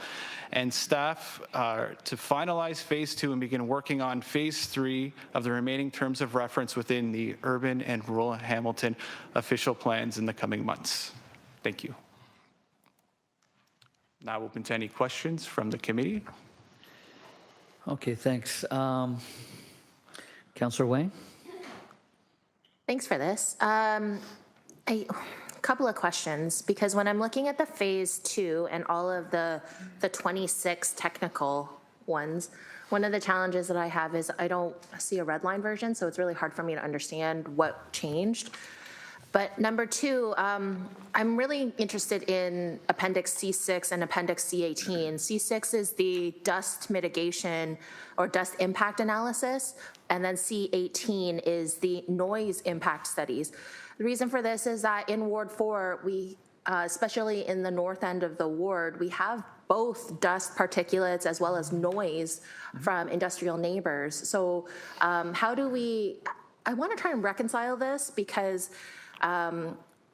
as we have new developments coming forward, those dust, air particles, soot, fallout, noise will all impact any new developments. So how do we take those into account, given that part of your Phase 2 is also just a staff consultation and not necessarily like a greater, wider consultation? So can you help me with that? Of course.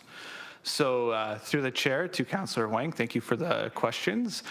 With respect to your first question about the red line changes, the project website has the red lines shown. It was posted, and I can send that to you if you would like after this meeting, and it was communicated broadly to everybody. So the changes are available, depicting what changed amongst one draft to final approval. Okay, thank you. And regarding the noise study and dust studies, so those are requirements for development applications pursuant to the official plan. Staff will identify them through either the formal consultation stage or through the intake stage, should the applicant choose to forgo that, which they could, given Bill 185. But those were written by staff in draft form with consultation with some experts, and they are open to interpretation. And we look forward to obtaining engagement, I should say. And we look forward to obtaining further engagement and commentary on the Phase 2 terms of reference to incorporate additional requirements that may be needed to be implemented into those terms of reference ahead of presenting to this committee the final approval at a later date. Okay, so then where is there an opportunity for, say, other outside people to participate in this? We do have other stakeholders. I mean, we have other organizations and individuals that are very vested in these areas. So through the chair to Councillor Wang, through the engagement process, we are posting the approval and draft approval of these terms of reference to various social media platforms, specifically LinkedIn, to target those specialists who are kind of outside of the city builders umbrella that we typically deal with. So we're using that as an opportunity to garner further feedback through meaningful engagement in order to get just a better feedback from the overall development community as a whole to make these terms of reference better for both staff and for the applicants. Okay. My last question then is, I do see archaeological assessments, and those have typically been with consultation with Indigenous communities. So could you help? I did not pull up B4, so I did not look at B4 yet. So if you could just give me a little sense of what's in that particular document. I could also pull up B4 right now. Through the chair to the council, I will also have to pull it up. There's a lot of them. Sebastian, could you assist me in this one? Because I might be juggling a bit. Through the chair, Sebastian Cumming, co-author of the report with Joseph. The terms of reference doesn't speak to consultation. It speaks to the preparation of that archaeological assessment. So it neither, from a quick review, it doesn't, neither requires nor omits, or does it? Sorry, through the chair, Jamila Sheffield, Coordinator for Business Facilitation. So it largely refers back to the requirements under the ministry's guidelines for the contents of the term of reference for that document. Okay. Through the chair, if I can just add, Anita Fayback, Director of Planning and Chief Planner. My understanding is a licensed archaeologist is also required to undertake their own consultation in the preparation of the report. So we are not necessarily, or in terms of the drafting of this particular document, haven't done any one-on-one consultation, but that can be done through our current process now, and also just clarifying that for an archaeological assessment to be completed, the archaeologist completing the study is required to undertake consultation themselves with First Nations. Okay. And Chair, just wanted to acknowledge Chief Planner, actual Chief Planner, Anita Fayback. So thank you so much for being with us. And honestly, congratulations on actually being the actual Chief Planner now. So, okay, thank you for that. I think that my question, how do we explicitly say those types of things? Because it's really hard to kind of get through this language. And I think that when it comes to how do we enable more of that commentary around Indigenous consultation and ensure that it's kind of adequately reflected in all of our policies? So sometimes it just needs to be written in black and white as opposed to being said out loud. So I hope that we can.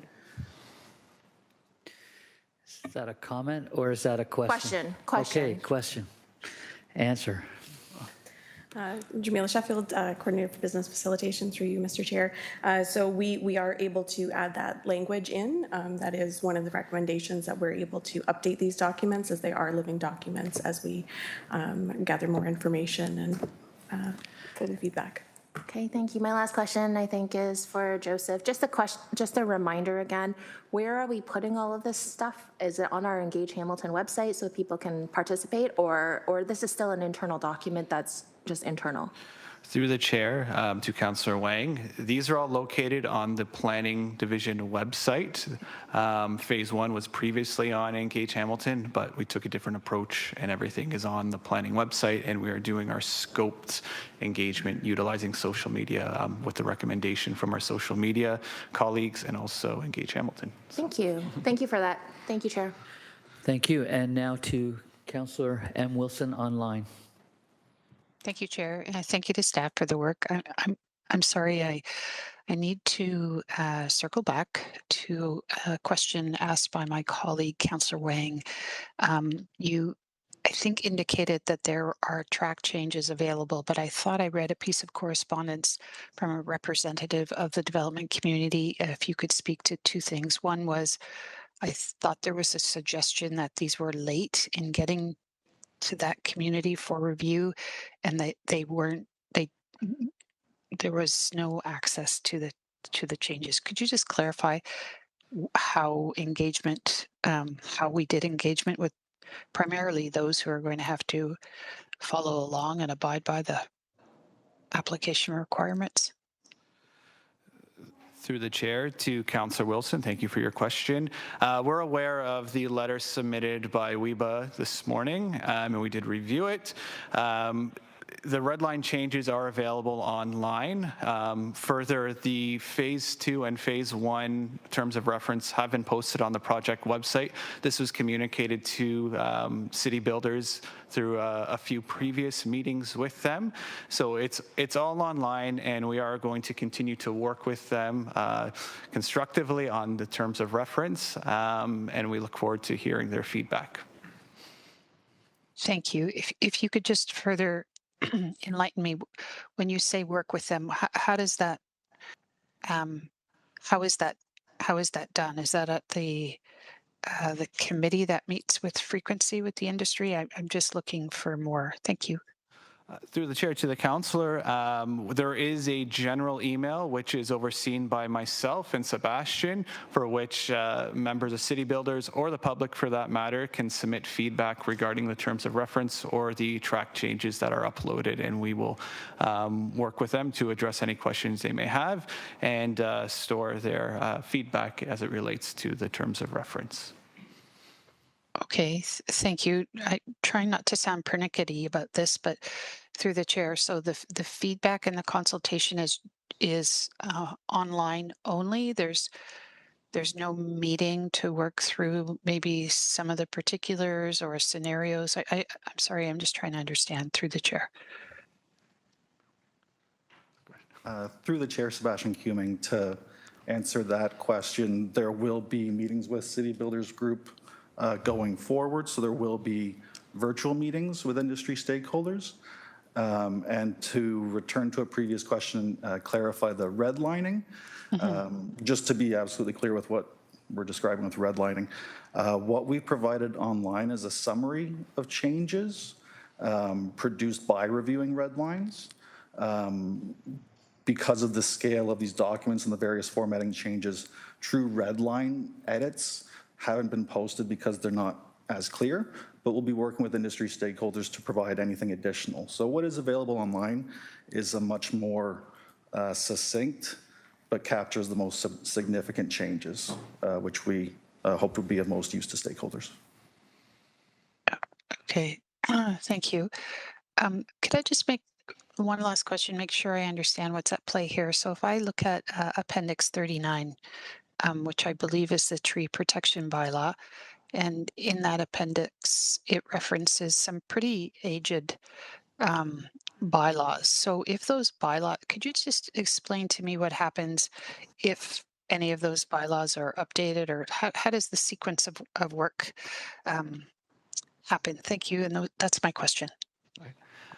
Through the chair to the councillor, as per our recommendation for today, is our intention that these terms of reference remain live documents for which staff can modify them to reflect internal changes, which would be if the the tree protection bylaw were to change or any other type of process for the convenience of both staff and the industry to make sure that the documents are up to date. Thank you for that assurance. I appreciate the work.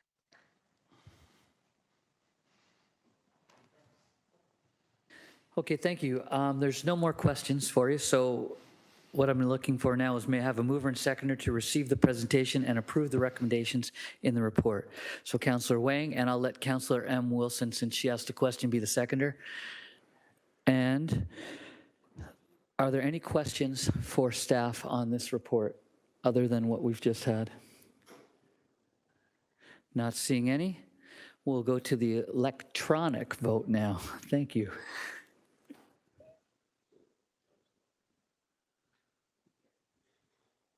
I'm having fun. See the eclectic electric.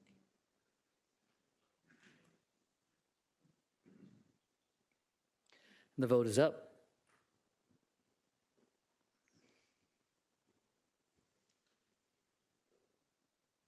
Councillors Francis and Pauls, you should be able to vote.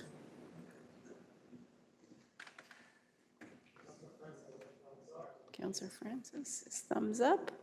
Councillor Pauls is thumbs up as well. Thank you.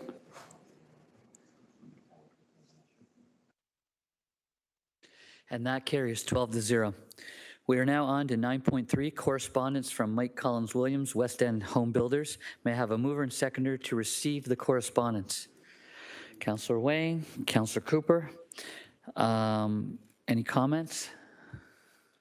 Not seeing any comments. Please indicate your vote by a show of hands. All in favor? That passes. Motion is carried. We're on to 9.4. HMHC 26006, Hamilton Municipal Heritage Community Minutes, June 26, 2026. May I have a mover and seconder to receive the minutes and approve the recommendations? Councillor Kretsch and Councillor Cooper. And I've got notes here that Councillor Cassar would like to do something at this point. Should I read it or will you tell us?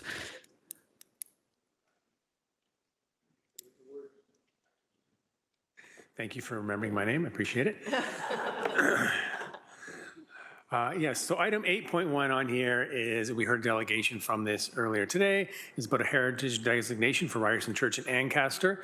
Had some dialogue with staff and the board chair from the church, and would like to just refer this particular item 8.1 along with the correspondence below it, and I guess the delegation from this morning, which was relevant, to the next planning committee meeting to allow some more dialogue between staff and folks from the church.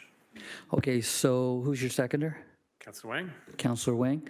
So moved by Councillor Cassar and seconded by Councillor Wang that HMHM 2606 minute item 8.1 and correspondence from J.R. Smith, Ryerson United Church, respecting proposed designation of Ryerson United Church be referred to staff for review and report back to the next planning committee. Are there any questions on the instructions for deferral? And the delegation. Thank you. Councillor Kretsch. Just on a point here of order, we're doing a referral and a deferral, or because we're deferring this to the next planning committee, but we're referring it to staff at the same time. So just clarifying. I don't know. I'm asking. It's a question. So it's being referred back to staff for additional review to bring back at the next meeting. Thank you. Appreciate it. Okay. Thank you. Might have been a typo. Who knows? Okay. Are there any questions? Please indicate your vote by a show of hands. All in favor? That passes. Thank you. The motion is carried. On the balance of the HMHC minutes, are there any questions for staff? Not seeing any. Now we have an electronic vote. Thank you. The vote is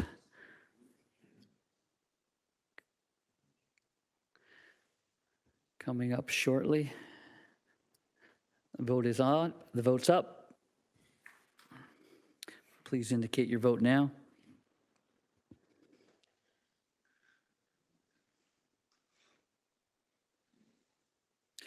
That carries 12-0.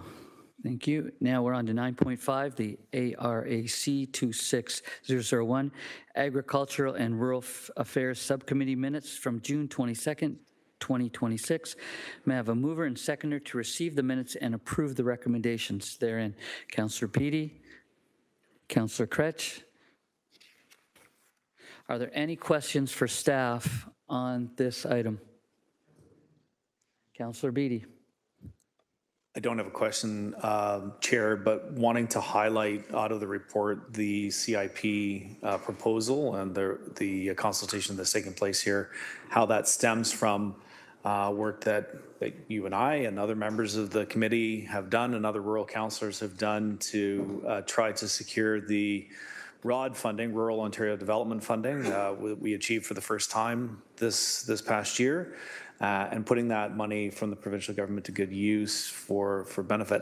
I kind of wish that this was coming forward at council or GIC, so we had a bigger audience than just planning committee, because I think it really is a good news story in terms of trying to strengthen agricultural diversity within our community, and really, again, continue to put the highlight on the fact that 78% of the landmass in Hamilton is rural. We have a $1.33 billion agri-food and agriculture industry, and we are looking to grow that. And I think that this is going to provide a good jump-off point for that.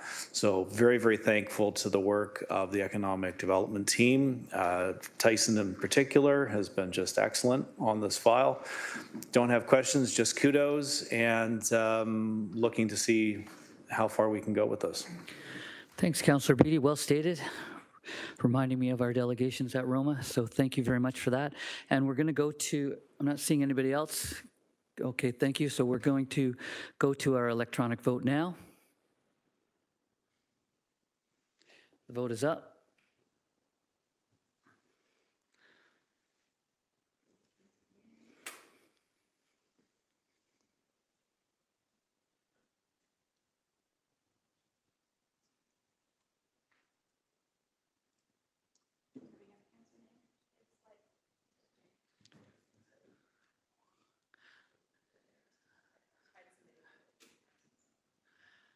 Okay, that carries 12-0. Thank you very much. We're on to 9.6, amendments to the outstanding business list. 9.6, items to be considered complete and to be removed. The feasibility of permitting chickens and roosters within settlement residential areas. And 9.6, Shannon Mackay from Landwise respecting a Class 4 designation for 1362 to 1374 Barton Street East. May I have a mover and seconder to approve the amendments to the outstanding business list? Councillor Wang, Councillor Kretsch. Oh, sorry, Councillor Nan, thank you. Definitely need to eat my Wheaties in the morning. Okay, Councillor Nan and Councillor Kretsch. Okay, so we got those for our two. Are there any questions for staff at this point? Not seeing anybody on the board populate it. So let's indicate our electronic vote now, and I see the vote has been put up in anticipation.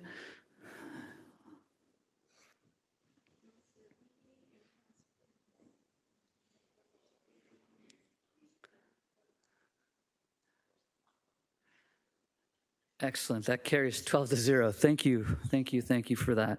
We're on to motions now. Item 10.1. Extension of Binbrook Commercial District Community Improvement Project Area. This is the SIPA Boundary Regional Road 56 corridor. I'm going to pass the chair to Councillor Wang, who is our deputy second vice chair. That's what we'll call it in this one. And then I'll let it go to you so you can help me introduce. Thank you. So we're on to 10.1, the extension of Binbrook Commercial District Community Improvement Project Area, SIPA Boundary Regional Road 56 Corridor. Councillor Tadison, would you please introduce your motion and your seconder, please? quite extensive whereases, so I won't read the whereases, but I will read the therefore be it resolved that staff be directed to incorporate into the final recommended community improvement project areas bylaw for council consideration an extension to the Bimbrook Commercial District Community Improvement Project area that incorporates underutilized existing commercial sites fronting Regional Road 56 north of Bimbrook Agricultural Grounds and south of Zoe Lane. The purpose of the motion, as you just heard, was to direct staff to include this extension for final recommendation bylaw for council consideration that happens, I think, at our next meetings. The rationale for extending the SIPA would create a more consistent approach to commercial development opportunities along the corridor. The extension aims to support the development of additional local commercial amenities and services for Bimbrook residents. It's increasing access to local goods and services, which will help create a more complete community, support walkability, and reduce the need for residents to travel outside of Bimbrook for daily needs. And it reduces trips to and from Hamilton for routine shopping, and services may help lessen traffic volumes on our rural roads. So those are my reasons for it, and I'll give it back to you. Thank you. Who was your seconder again? I'm going to go with Councillor Beattie. Okay, all right. Any questions on the motion, please? Populate the list. Councillor Cassar, please. Thank you, Chair. Supportive of the intention of the motion. Just a question on process here, because the resolution is directing staff to include something in a recommendation report that's coming up in the next cycle. So it just seems a little odd. Just want to make sure that that works. I know generally reports are in progress and prepared well ahead of a committee meeting. So there's the timing part of it, and then just the directing staff to include something in a recommendation. So just looking for some feedback on that through the chair. All right, Chief Planner, please.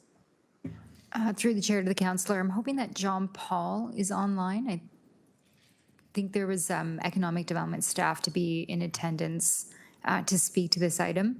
If not, what I'll do is follow up with staff and then provide a response to committee via email, if that's acceptable. There he is. I'm not sure if you can see me. We can see you. Yeah, we can see you. We can see you. Okay, sorry, my volume's not working well. Let me see if I can adjust. Can you hear me? Yep, we can hear you. Okay, great. John Paul Iacono, Senior Project Manager with Economic Development. So through the chair, to incorporate any kind of SIPA change like this is not an issue with regard to the reporting cycle. So that wouldn't be a problem. Councillor? Okay, that's fine. Thanks. All right, thank you. Up now is Councillor Maureen Wilson, please. Thank you. Mine is similarly a procedural question. I don't have any problems with the spirit of the motion. I'm still not sure I understand. There is a report forthcoming, time-stamped for the end of July, which is on, correct me please, definition of all or future SIPAs, and this direction is coming in advance.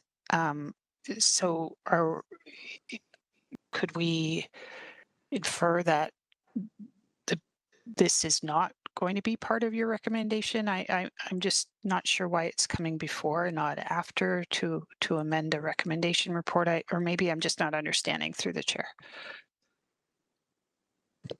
Yeah, through the chair. So really, this is not obviously a staff recommendation in terms of like where staff sort of lies on whether or not this is a good motion. We're sort of neutral on this. Like in terms of community improvement, if you look at the Planning Act, there's a lot of deference to what council wants. So that means like what community improvement is and where and what parts of the cities should be eligible for community improvement. So in terms of that, we're sort of neutral. We're in council's hands in incorporating it. And just again, in terms of just putting it into the recommendations, it's actually better to incorporate it now, because through the upcoming report, we are, as we reported at GIC, we are making amendments to the to the CIP itself and the community improvement project area, the SEPA. So I would suggest that it's important to get these changes now, so that we can make the modifications necessary ahead of planning committee, so that they could be part of that bylaw, which implements the SEPA and the community improvement plan. Councillor? Thank you. So just so I understand, you have a report forthcoming, and then am I to surmise that in that forthcoming report, you didn't identify this area for a SEPA, and I'm assuming that report has some evaluative criteria which would have informed your recommendations. I'm just trying to understand the sequence of things here, and if you find the recommendation rather benign or easy to do, then it's a hamster wheel for me. I'm trying to understand then if are you confirming that it's not in your forthcoming recommendation report, the area? Yeah, yes, through the chair. So this is not a staff recommendation. No, I understand yes, that. yes, So I guess it's awkward. So I guess I'm asking you in advance of a recommendation report at the end of this month, why? And why would the councillor have to do this? So I'm not sure. Sorry, through the chair. I don't know if I get the question fully, but what I'm suggesting though is that if this is what council would like to do, it's better for this to come ahead of the recommendation report. We can incorporate it into the we can make not necessary modifications to the bylaw to incorporate this small piece of Binbrook into the SEPA. And in terms of just staff justification or recommendation, it's not staff's recommendation. It's us taking direction from council and making those modifications so that they are reflected in the SEPA bylaw, so that they can be implemented, or this additional section of Binbrook can be part of the SEPA. So do we want to ask Councillor Pattison for... So if I could just, before you do that, Chair, respectfully, so the report that's forthcoming, the SEPA, it identifies what will be SEPAs for this city. Is that correct? Through the chair, that's correct. Yeah, it has there'll be an appendix with all the geographic boundaries. Okay. Yep, got it. So is the suggestion being made that the identification of SEPAs comes from members of council, and there's no evaluative criteria that would have guided staff in their recommendations? Through the chair, sorry, I'm not suggesting that. What I'm simply suggesting is that if it was more staff making a recommendation to, let's say, extend the boundary in a particular part of the city, we would obviously provide some evaluation and provide some justification for that. All I'm suggesting is if this is council's direction, then we can simply incorporate that into the required bylaw and the mapping, so that it's reflected in the upcoming planning report, and then you could see those that boundary adjustment in the bylaw or in the draft bylaw to be implemented. I'll conclude my questions. Thank you. Okay, thank you. Are there any other questions, comments, concerns at all?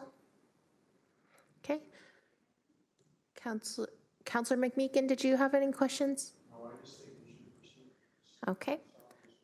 All right, thank you so much. No questions from Councillor McMeekin. So if that's the case, we do have a mover and a seconder. May I have the electronic vote, please? Vote is up.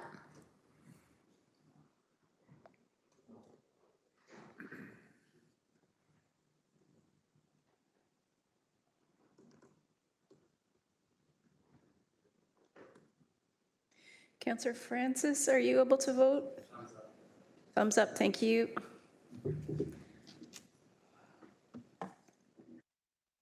And that vote carries 12-0. Back to you, Chair Taddison. Thank you, Second Vice Chair. Moving to 10.2, Amendment to Demolition Control Bylaw 22101, revised. Councillor Kretsch, please introduce your motion. Thank you. It's moved by myself, seconded by Councillor Nan. It's already on the agenda, so I won't read it, but I will just summarize in brief what's going on. After 4 long years toiling in the procedural mines, we're here.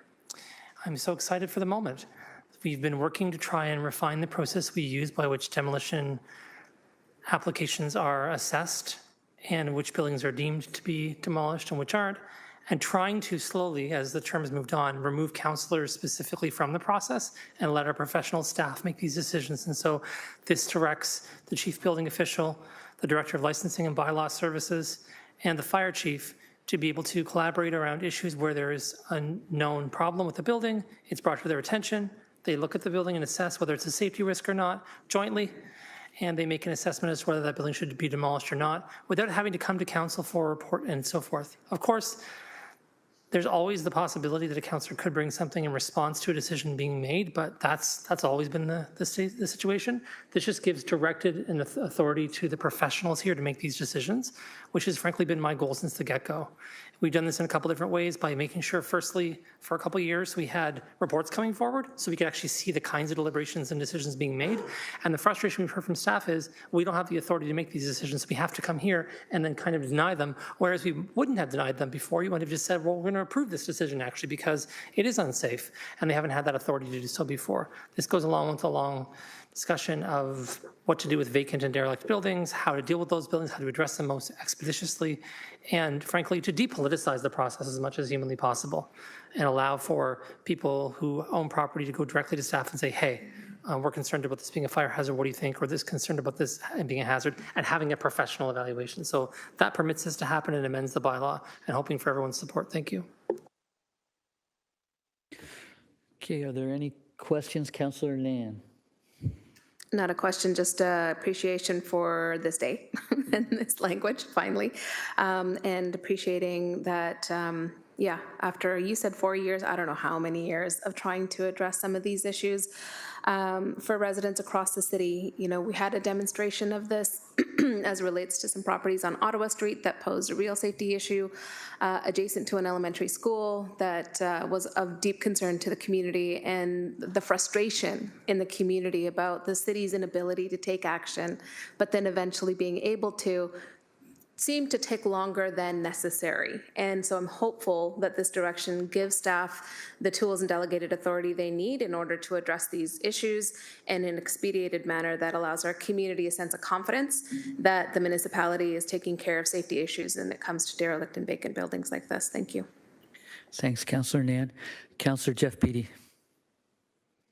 Thank you, Chair, and through you. I guess I'm just looking to staff if they can help me understand operationally, because I'm, first off, very supportive of this. I think this is heading in the right direction. I have a building very similar, I think, to what Councillor Nan has described in my community. Been working through the typical framework, the existing framework, on trying to get a resolution. It's been a very, very frustrating process. Both the director of licensing and the director of building division are familiar with the building that I'm referring to. Is this moving us closer to the goal line of being able to move more quickly on problem buildings such as the one on Winona Road? Through you, Chair. I'll go first. Rob Lally, Director of Building. Thank you, Councillor, for the question. So yes, this is just an amendment to the delegated authority that's currently under the demolition control bylaw. Notwithstanding that, so this applies only to residential properties, and applies if the building division has already been in receipt of an application for demolition. So Councillor Nan spoke to a couple of properties on Ottawa Street. We already had receipt of those applications, so it allowed me delegated authority to move forward. So in your case, in the address that you just mentioned, the applicant has not come forward with an application for demolition. So it doesn't give us the powers to go in and demolish buildings that we don't own or do not have any orders on. So in that case there, I do know that there are orders, so we will follow up between Dan and myself because he has orders there as well. And we'll see where the owner's at for demolition. A follow-up question. Thank you for that. Appreciate it. The follow-up question, what we find at Planning Committee often, the report comes forward that speaks to the exterior structure of buildings, says that, you know, from the perspective of the professional building staff that go and investigate on site, the building looks fine on the outside. It's got good bones. But then when we have delegates before us, often we see that the interiors are completely uninhabitable. Does this speak to that at all? Are we moving towards a closer goal line of trying to get those approvals more quickly, or are we still going to see, you know, applicants coming forward with delegations to show the black mold and the flooded basements and no services provided, things of that nature? We're still going to have to go through those processes through the chair? Through the chair to the councillor, yes, this motion will assist in that. In the past, the position's been that if the property was secured, that would have and not deemed in imminent danger of collapse, we would have not treated it as unsafe because the property had been secured and there was no points of entry. Now, with the way the motion is worded, we're looking at other items in consultation with the fire chief and with the director of licensing and bylaw services. The language there at the end, it's been determined that the building is in condition that could be hazardous to the health or safety of persons in the normal use of the building. Okay, really appreciative. Happy to support. Thank you. Thanks, Councillor Beattie. Councillor M. Wilson. Thank you, Chair. To staff, through you, is the reference only to residential of importance, through the chair, as opposed to industrial, for example? Through the chair, thank you for the question. The delegated authority is only for residential properties. Oh, so thank this you. motion only applies to residential properties. Okay, thank you for that. Properties, if I could just expand on that a little bit, industrial properties that would already be deemed unsafe, I already have the authority to demolish those buildings. Very good. Thank you for the education. I appreciate it. Thank you, Councillor Wayne. Thank you. Along the same lines as Councillor Beattie's line of questioning, I think I want to understand operationally, because as you said, residential properties need to have a demolition permit applied to. What happens when they don't want to apply or they haven't applied? But the fact is that residents in the neighborhood have consistently been messaging the ward office about how dangerous, hazardous, all of that stuff. So how does that work? Thank you, Councillor, for the question. Through the chair. So this gets to be a little bit of a complex matter. In the past, what we found is through either our orders or through, more importantly, property standards orders that would apply to a building, the applicant doesn't come forward with a demolition because they can't comply with the conditions that are currently set out in the demolition control bylaw, which are to rebuild or be in a rural area. There's a number of tests there. So they don't come forward to demolish because they don't have any intention of rebuilding. We find these properties often in rural areas. They may be held by a developer. They're sitting on a large parcel of land. They're not going to rebuild another home on it. So they can't demolish the property. So in your case, though, in a neighborhood there, if the applicant doesn't come forward, they'll be forced to comply with the property standards bylaws that would be applied if there are property standards bylaws. We're not just picking and choosing residential properties here to demolish. There has to be some concern that would either be brought to us forward by possibly the councillor's office, could be brought forward through property standards, or brought forward to us through the fire chief and fire prevention, as they've had a number of calls there, they have a number of concerns. That's why the three of us are listed to consult on these properties. Okay. That's very clear, thank you. So then that way, if let's say there are residents around a burned out building, for example, they contact my office, we can have bylaw go out and take a look at it from a property standards perspective. From that perspective, that triggers the rest of this delegated authority then. That's correct. Okay, perfect, thank you. That helps me understand that very clearly. Okay, thanks, Councillor Wayne. I'm not seeing any more questions or comments. Let's call the vote to approve the motion.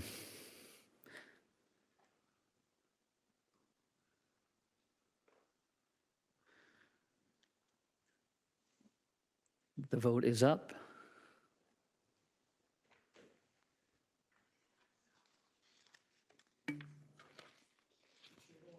Councillor Francis and Councillor Pauls. Councillor Francis, I see your thumb. Thank you. Councillor Pauls.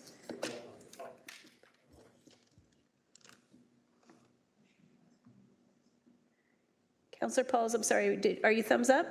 Yes, thank you. Sorry, we didn't catch it. That carries 12-0. Congratulations. At this time, we're looking at the private and confidential, item number 12.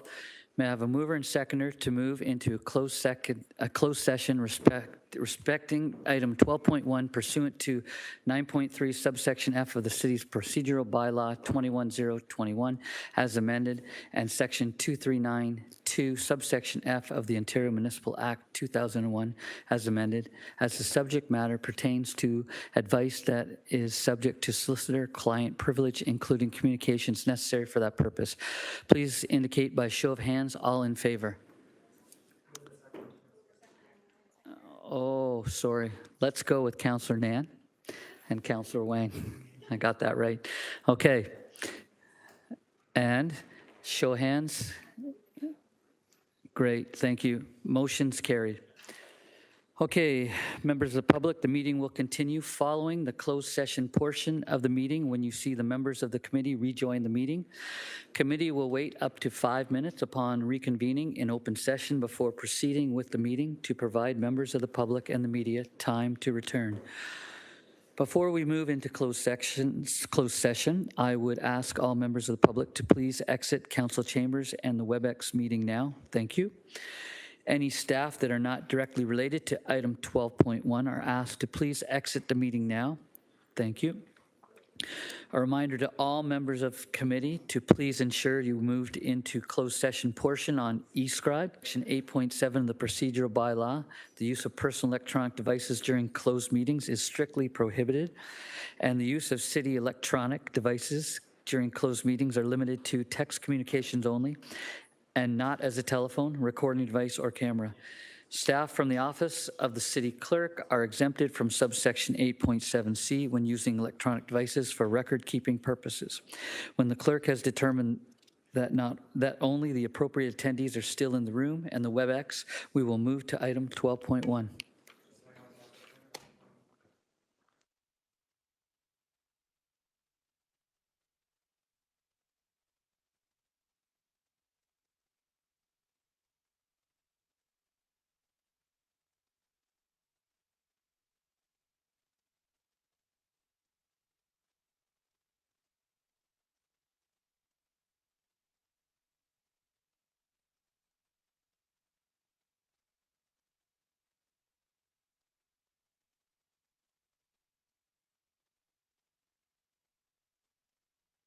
Tiffany, as we're moving into closed session, can I ask you to please turn on your camera?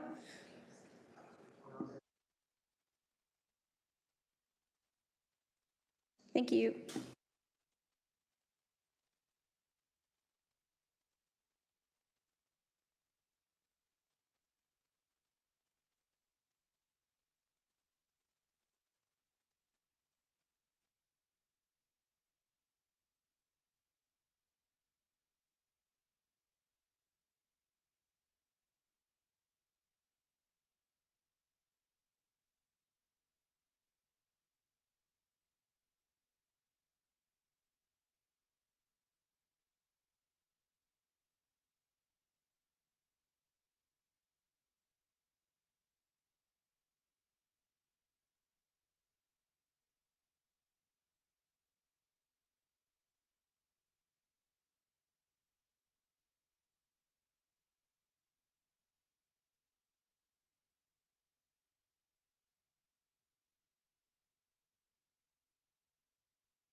a little.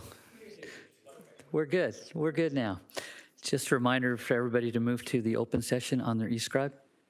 We're back to public hearing. Item 8, continued PED 25038, strategic amendments to the City of Hamilton zoning bylaw number 05200 and former City of Hamilton zoning bylaw number 6593 to implement regulations for residential care facilities citywide. 8.1. May I have a mover and seconder to receive report PED 25038A, item 8.1, approve the recommendations in report PED 25038, item 8.1.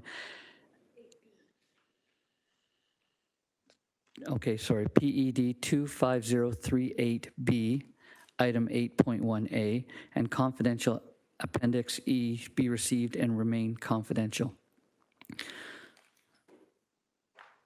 Are there any questions? Oh, yep. Okay, Councillor Wang, Councillor Beatty, thank you. Are there any questions on the report? Okay, first person, Councillor Nan. Thank you, Chair. Through you, a few questions, and then I might have to come on a second time, as I do intend to move an amendment to the report, as well as have some closing comments. So recognizing historically that the city acknowledged using planning principles, the necessity to prevent institutional overconcentration, especially in residential neighborhoods and areas that had an excess type of use, while also enabling access citywide. So if I could just get staff to comment on that in terms of a historical acknowledgement about preventing institutional overconcentration and why the moratoriums came into existence in the past. Thank you. Hi, Lucas Moscato Carboni, Planner 2 on the Zoning Bylaw Reform Team. Through the chair to the councillor, city staff acknowledged that historically there was practices such as a moratorium area in certain parts of the former Hamilton City Zoning Bylaw 6593 as a result to deal with the intensity and clustering of particular type of use. This was as a result of principles and precedent at the time to deal with a numerous of economic factors affecting not only our city, but the province and country at wide, including deinstitutionalization and deindustrialization. Thank you. And in the activity of the report that's before us, was there at any point an opportunity for staff to engage in a mapping exercise to identify where all current licensed RCFs and shelters are currently operating in the city of Hamilton, and then subsequently where they're not? Through the chair to the councillor, the City of Hamilton, through its interactive GIS mapping, does have a social services locator mapping that's available for the public's use. It provides a overview throughout the entire municipality of a multitude of different social services establishments. There was a filter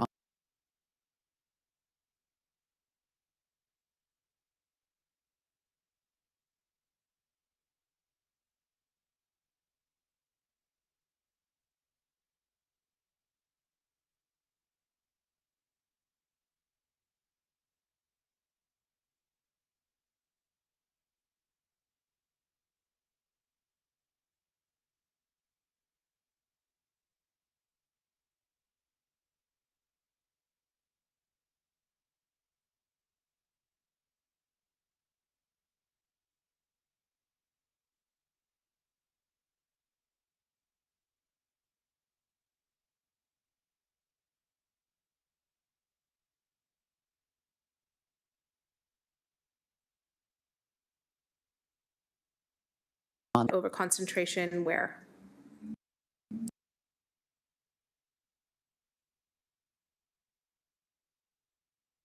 On the principles of planning, how would the City of Hamilton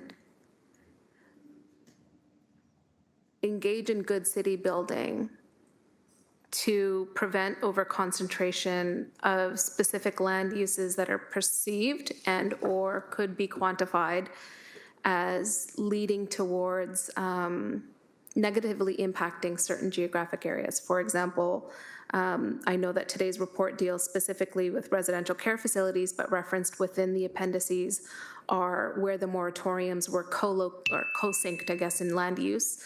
And that includes shelter services. Some of the report dealt with examples in other municipalities that included group homes, that included shelter, I already mentioned, correction facilities, and others.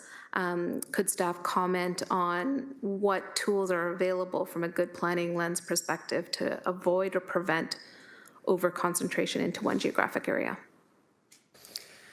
City staff feel that the justification in order to help alleviate such a clustering effect in those particular areas of the city are in fact opening up the use to be equitable and distributed across the city by removing barriers to supportive housing and access, which includes, as we unfold our residential zones within the comprehensive zoning bylaw 05200, removing barriers such as capacity restrictions, radial separation distances, and references to moratorium areas in order to make sure that they are equitably distributed across the city. And is it justifiable, if I can, through you staff, or through you chair, just to get clarity on that last piece? I agree. Removing the barriers, in essence, increases access, especially for those residents who may be looking to have their loved ones move into a residential care facility but don't have residential care facilities in their neighborhoods whatsoever currently. That there is a desire by many Hamiltonians to keep their loved ones in the neighborhoods where they live. That is different than the overconcentration in relocation that has happened historically, moving people out of their neighborhoods of choice and telling them your only options are into these overclustered areas in the lower city. How do we accommodate for that? So does the moratorium actually remove access or enable more access to other geographic areas in the city versus saying your only options are the overconcentrated ones? Through the chair to the councillor, the moratorium area in our best practices reviewed has traditionally kept residential care facilities out of the areas in which they intended to keep them out of. As a result, that did restrict access to particular neighborhoods and equitable distribution across the city. That's interesting. And I guess that those are my clarifying questions. I'll come back on for a second time. Thank you. Councillor Kretsch.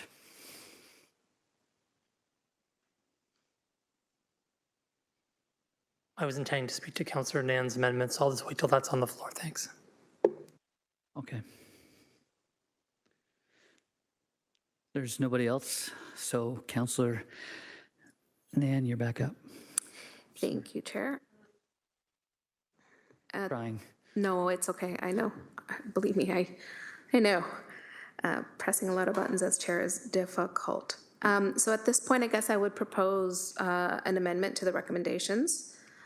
Staff have wording for the motion for my committee colleagues to consider. And that would be that staff be directed to revise Appendix A and Appendix B to 1, maintain the existing radial separation distance requirements for residential care facilities within Hamilton zoning bylaw number 05200, and 2, maintain the existing moratorium areas for residential care facilities within Hamilton zoning bylaw 6593 for those areas with the highest concentration of residential care facilities and the clustering of other supportive housing as well. And if I could just speak to that quickly, Chair, the reality for Ward 3 is that of the 77 residential care facilities that are licensed or in a renewal phase across Hamilton, 21 of them are located in Ward 3. Of the 21, I don't have the exact number in front of me, but the majority of those 21 are also then over-concentrated into the neighborhood of Stinson, as well as the neighborhood of Lansdale, which means that 27% of all RCFs are currently operating in neighborhoods in Ward 3. And that data continues to point to the fact that there is facts of overconcentration of this type of residential land use in Ward 3 instead of being spread out to increase access to our neighbors and residents across the city. And with shelter services also at a higher concentration rate here in Ward 3, I am concerned that approving the staff recommendations as it would not be effectively good planning in practice. Healthy neighborhoods need a diversity of built form, including a mix of residential properties and services, and that enable the kind of supportive housing that residents deserve across the city. So those are the amendments that I'd like to move, and my seconder is Councillor Crutch. Okay, thank you. Is there a possibility of putting that up while we're discussing? Thank you. And Councillor Crutch, go on as seconder. Thanks. I'm supportive of this amendment. I think a couple of things come to mind for me that I think are worth raising. Primarily that I think it's best for us to try and encourage there to be RCFs in as many parts of the city as possible. What I've heard from people, from families, from others who've expressed their interest in seeing RCFs in their communities is that there aren't as many around the city as they might like to see. They might want to have access to an RCF in their own community instead of having to move downtown where there's more of them. For lots of reasons, people have lots of social identity with their community, and I think keeping the moratorium in place encourages there to be more RCFs in all parts of our city and spreading that out. But I think from my perspective, and again, I'm not a professional planner, but I think it's a reasonable planning justification to say that we want to encourage uses in other parts of our city, and we recognize that there's a concentration of uses in one area, and that doesn't make a lot of sense. From my perspective, I'm not interested really in the people zoning. I think people talked about that broadly in public as part of this conversation. I don't want to do that. I know that that's not what planners want to do either. And I will say that by and large in the Durand neighborhood where this is existing today, and in my term as a councillor, there haven't been a lot of issues with the fact that there's been a concentration there. I'm not saying that's never been the case, but there hasn't been a lot of reports to me currently. There's also not a lot of applications coming in for new residential care facilities in the neighborhood.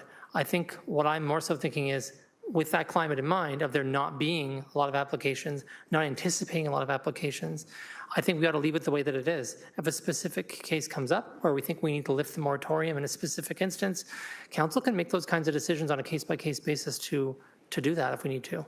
But I think in trying to encourage this to be a planning and institutional planning instrument across the city, this is a tool we have at our disposal, and I think we should use it. Thank you. Thanks, Councillor. Councillor Wang. So I think I'm just trying to understand the direction here, because if we see what sub 1 is, it's all on the 05200, which is exactly in Appendix A. So are we essentially canceling out staff's recommendation with this amendment? I just want to get some clarity on this. Through the chair, we were just discussing this here. We believe that I should be just for the areas with highest concentration of residential care facilities, not the entire city. Yeah, because that's kind of how I thought 05200 was the whole thing. So. Yeah, so the way that reads now, that would say that we maintain existing radial separation for every zone. Yeah. Whereas I think the councillor's intention is that it's just for those areas that have the highest concentration. So that just needs to be modified, that first one, to also include the wording for those areas with the highest concentration of residential care facilities, just for complete clarity. Okay, so again, I would think I just want to get some more clarity then, because how are we defining the highest level of concentration? Because every ward has at least one residential care facility. I just want to be very clear as to what that really means, because the highest concentration could be 2%, it could be 8%, it could be 27%. I don't know. So it's a good question, Councillor. Any ideas of the definition of what determines a highest concentration? Yeah. Would that just be ward-based, like the highest percentages, or is it, but what is the highest number of? Yeah, right, like what is the highest percentage though too, right? Like is a high percentage 5%? Is a high percentage 80%? I don't know what a high percentage means. Understood. We'll let them. Sorry, to the chair, to the councillor, I think from a staff perspective, we'd be seeking similar clarification in terms of understanding what that, how that would be defined. So perhaps I can ask the mover then, or how to? Sorry, I just missed that. Can you just clarify what was said there? Oh, can I ask the mover of the amendment? Yes, you may.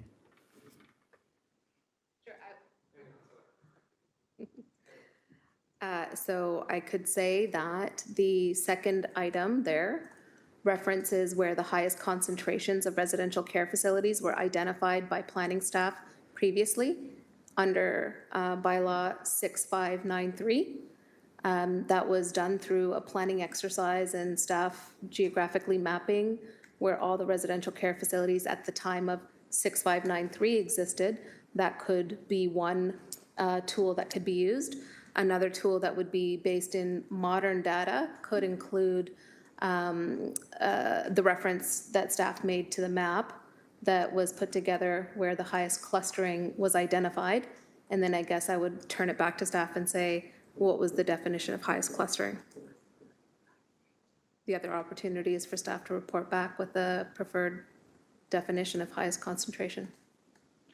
So to help my colleagues out, those would be 3 thoughts at the top of my head to help define it for you. Okay, I think the challenge that I have is that when we heard about zoning bylaw 6593 was actually in private and confidential. So in public, we don't know what the boundaries are of 6593.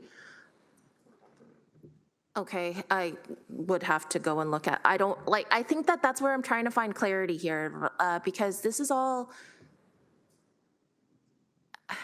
I'm just gonna say that I think I need more. Thank you. Understood. Okay, so we're going to go to Councillor Ted McMeekin. Yeah, thanks. This brings back memories. I remember working with Councillor Hinckley, I think in '77, when we were dealing with residential care facilities and separation, and there's some legal consequences even as far back as that, which complicated the discussion.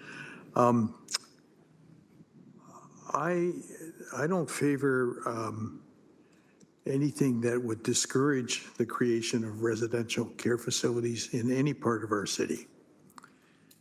I think that's important. You know, there's a difference between equity and equality, I guess. I don't want to get into all the philosophical stuff, but I think we do all have a responsibility, and there are factors that have some impact around location, which are difficult to control, I think would be fair to say. I support the staff report. I don't like the idea of a moratorium. I think the you know, are we trying to prevent the location of residential facilities in any part of the city? I would be opposed to that, and I would be in favor of encouraging any community that wants to, as Councillor Nan suggested, age in place or be a kid with some challenges that gets resolved in a residential care facility in that community.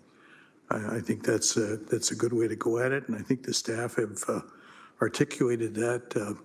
As I recall, way back in '77, the issue then was around human rights. And, you know, we see that being expressed, I think, rather well by the staff. I appreciate that. I'm not sure the vote will go that way, but I just want to put that on the record for what it's worth. Thanks. Thanks, Councillor McMeekin. Councillor Cassar. Yeah, thanks, Chair Tattison. Just building on what Councillor Wang was saying, and completely separate from my thoughts on the topic, but just the clarity of both 1 and 2 there need to be defined, in my opinion, in order to make a rational decision. Highest concentration is a relative term, and I think that needs to have specific boundaries, whether that's ward or streets or something.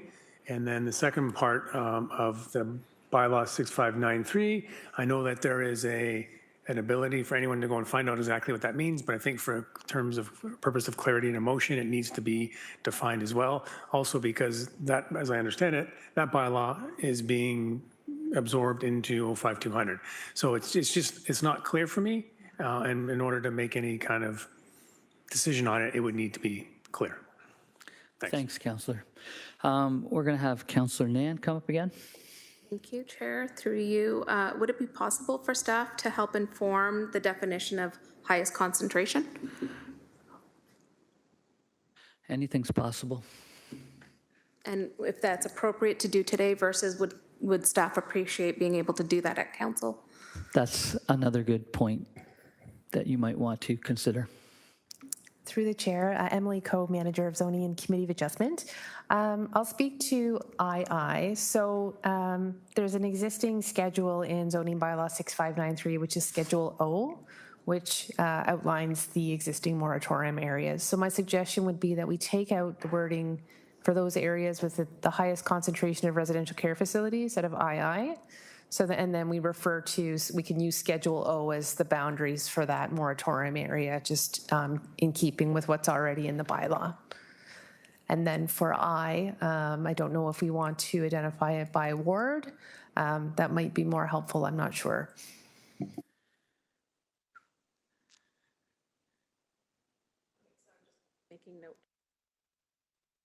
Making note. So for II, the recommendation is referencing Schedule O of Zoning Bylaw 6593.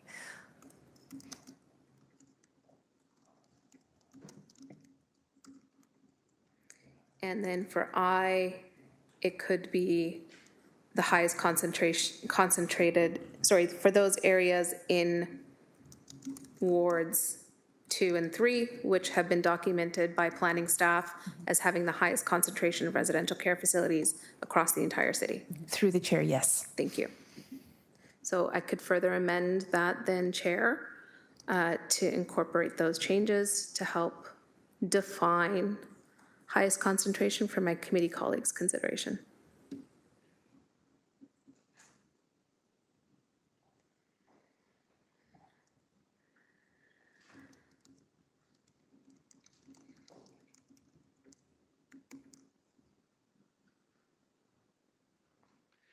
Okay.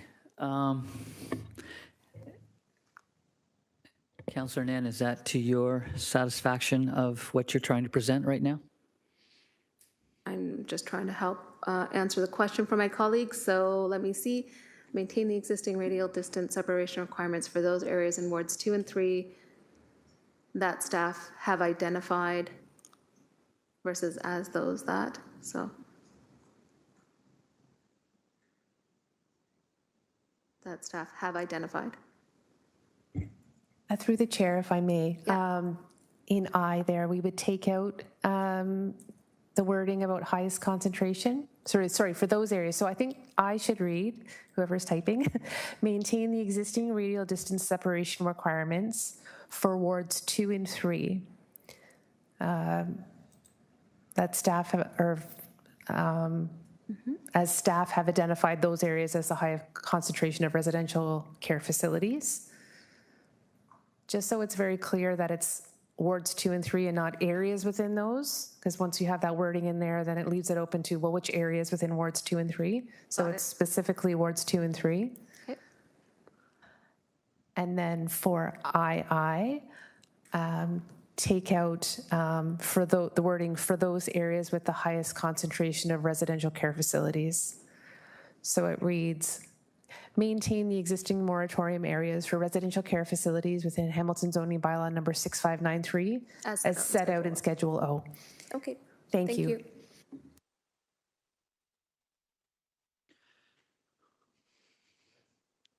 Okay. Councillor Nan, we're good? Okay, we're going to go to Councillor Maureen Wilson. Thank you, Chair. I was going to ask if this could please be done at council, because I'm not sure I fully understand it. That's a reasonable request. At this time, I'm going to continue onward and with the rest of the questions, but we can come back to you. Okay, I do have additional questions. It's just been our practice thus far that this kind of amending on the floor is a bit challenging. If I could ask, yeah, if I could just ask through the chair to staff, um, kind of pre and post a moratorium, if they're able to offer any sort of planning context of have there been any additional changes or any changes in some of our planning permissions through that would affect O5 200 that would perhaps enable a wider spread availability or encouragement of RCFs. And if I could use one example to see whether I'm correct or whether I'm completely off, parking permissions, for example. My understanding is that in our low density work, our parking requirements are now minimal, if anything, and that has often been used intentionally or otherwise as a way in which to discourage RCFs citywide. Could someone on staff speak to help me understand if the landscape has changed or not through the chair, along with density, for example? Thank you. Through the chair to Councillor Wilson. Yes, so council supported integrating this additional work from the residential zones project as a part of the first phase that was approved in 2022.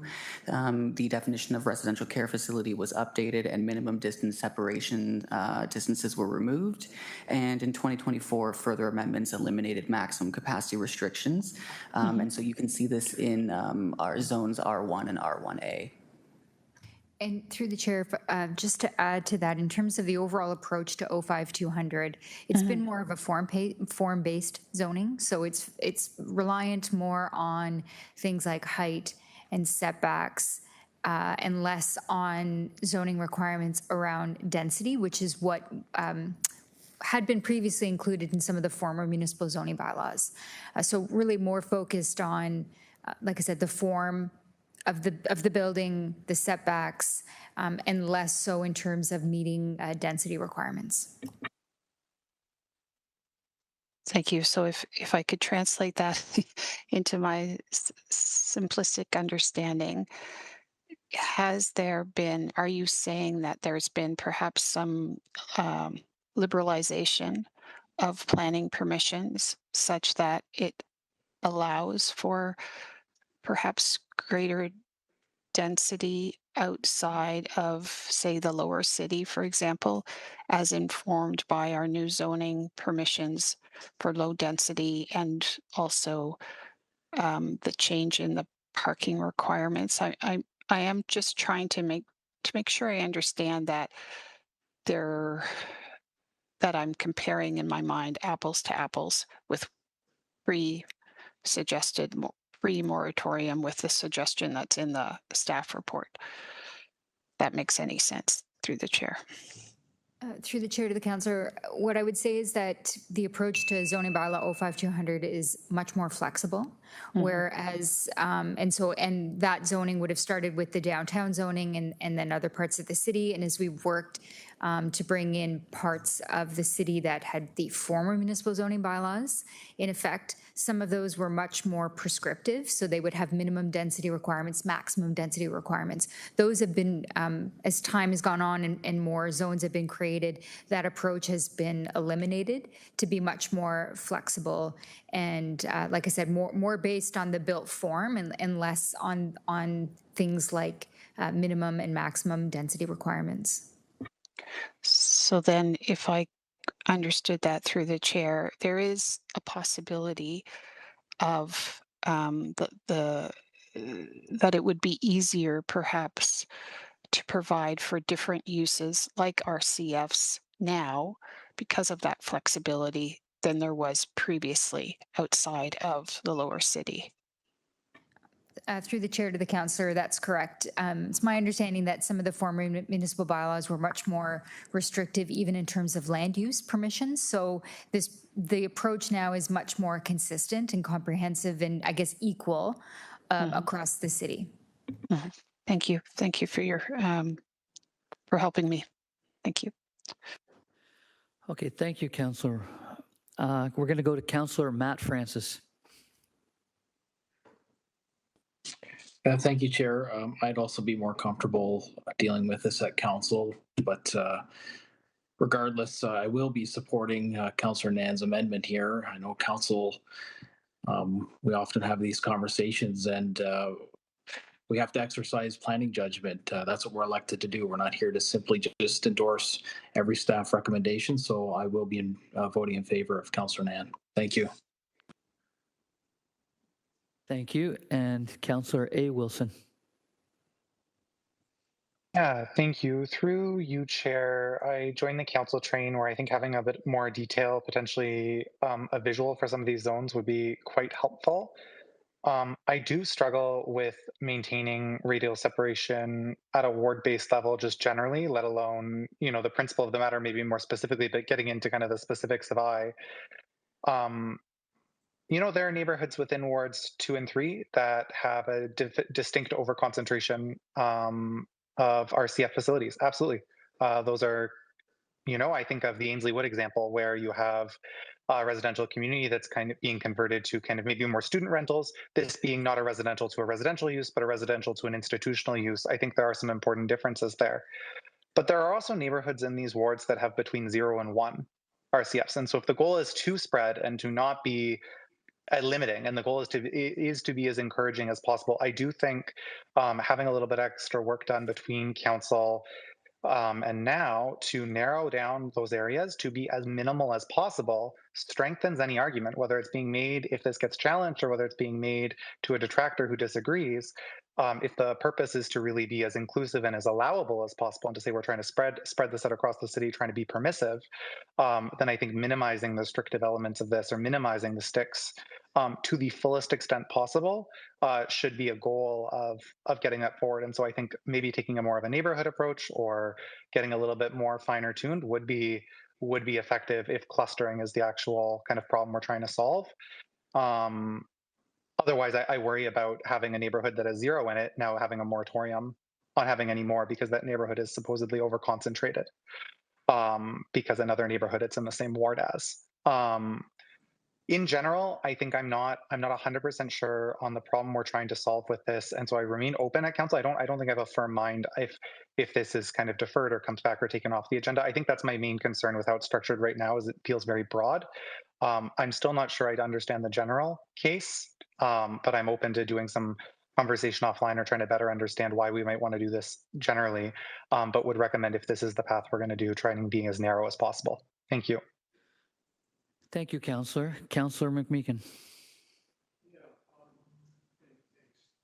Oh, sorry. It's not working.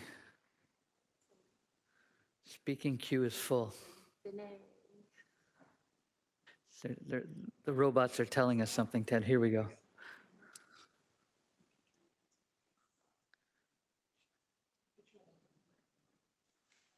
Matt's mine is on. Good.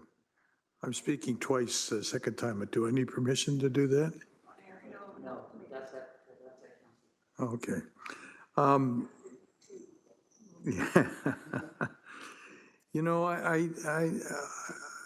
I get it. I understand what's happening.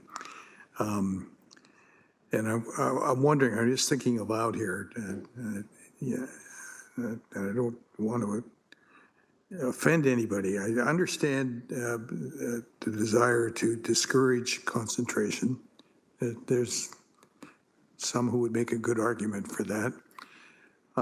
But I think what we're missing here, I say this respectfully, and maybe I'll get dumped on when I get back to my own ward, we're not doing anything that I can identify to encourage a deconcentration. A broader and more humane approach to the community challenge that I think Councillor Nan rightly articulated around people wanting to age in place or be helped in place in their own community. So when we're looking at planning, particularly to the extent that we're talking moratoriums and definitions, understandably narrowing perhaps, I think we need to focus on the other aspect of a shared sense of purpose in terms of responding to the challenges that communities face, notwithstanding, you know, some of the, I'll wear it rather than projected it anywhere else, some anticipated parochialism around certain kinds of uses in communities. The other thing I'd like to see, particularly given the solicitor's initial very helpful comments about the human rights and the legal implications as part of any reference back to council, that if we were to proceed with the suggestion, and I get a sense we probably are going to proceed with that, that there be a very specific report underlining the opportunities and the cautions around acting in this way from a legal and human rights perspective as well. So if the goal is to open it up, let's concentrate from a planning perspective on how we do that, not just how we discourage. I hope that's helpful. It's meant to be helpful. Thanks. Thank you, Councillor. Councillor Nan. Thank you, Chair. In an effort to help colleagues get the narrowed definition that they would like to see, I'd be happy to withdraw the motion that's on the floor right now if I could get a colleague who hasn't spoken to it yet refer their entire report to council. That would then enable me to bring the motion to council on the report. Anybody in particular who hasn't spoken yet? So has someone not spoken to this other than myself? Councillor Cooper? To refer the report to council. Referred. Okay, so Councillor Beattie, to refer the report to council for consideration, seconded by Councillor Cooper. Okay, and People. We have to take the motion. I withdrew. Oh, okay. Yeah. sorry, I didn't hear that. Never mind, sorry. Okay. So I'm going to stop sharing this since we've taken this off the floor. It's been withdrawn. I just want I just like some confirmation on which report there are two reports at 8.1. There's 8.1 and 8.1A. 8.1 is the original report, and that was to be received here. 8.1A, which is report PED 25038B, which is the one that's on the floor for approval. Do you want to receive the original report and refer the B version to council? Perhaps staff has some thoughts on that. We just don't want to do anything that's going to limit Councillor Nan's ability to bring it forward. Okay. Through the chair to the councillor, for further clarification, B, report B, contains the updated alternatives. So that would be the most up-to-date version of the report, if that helps.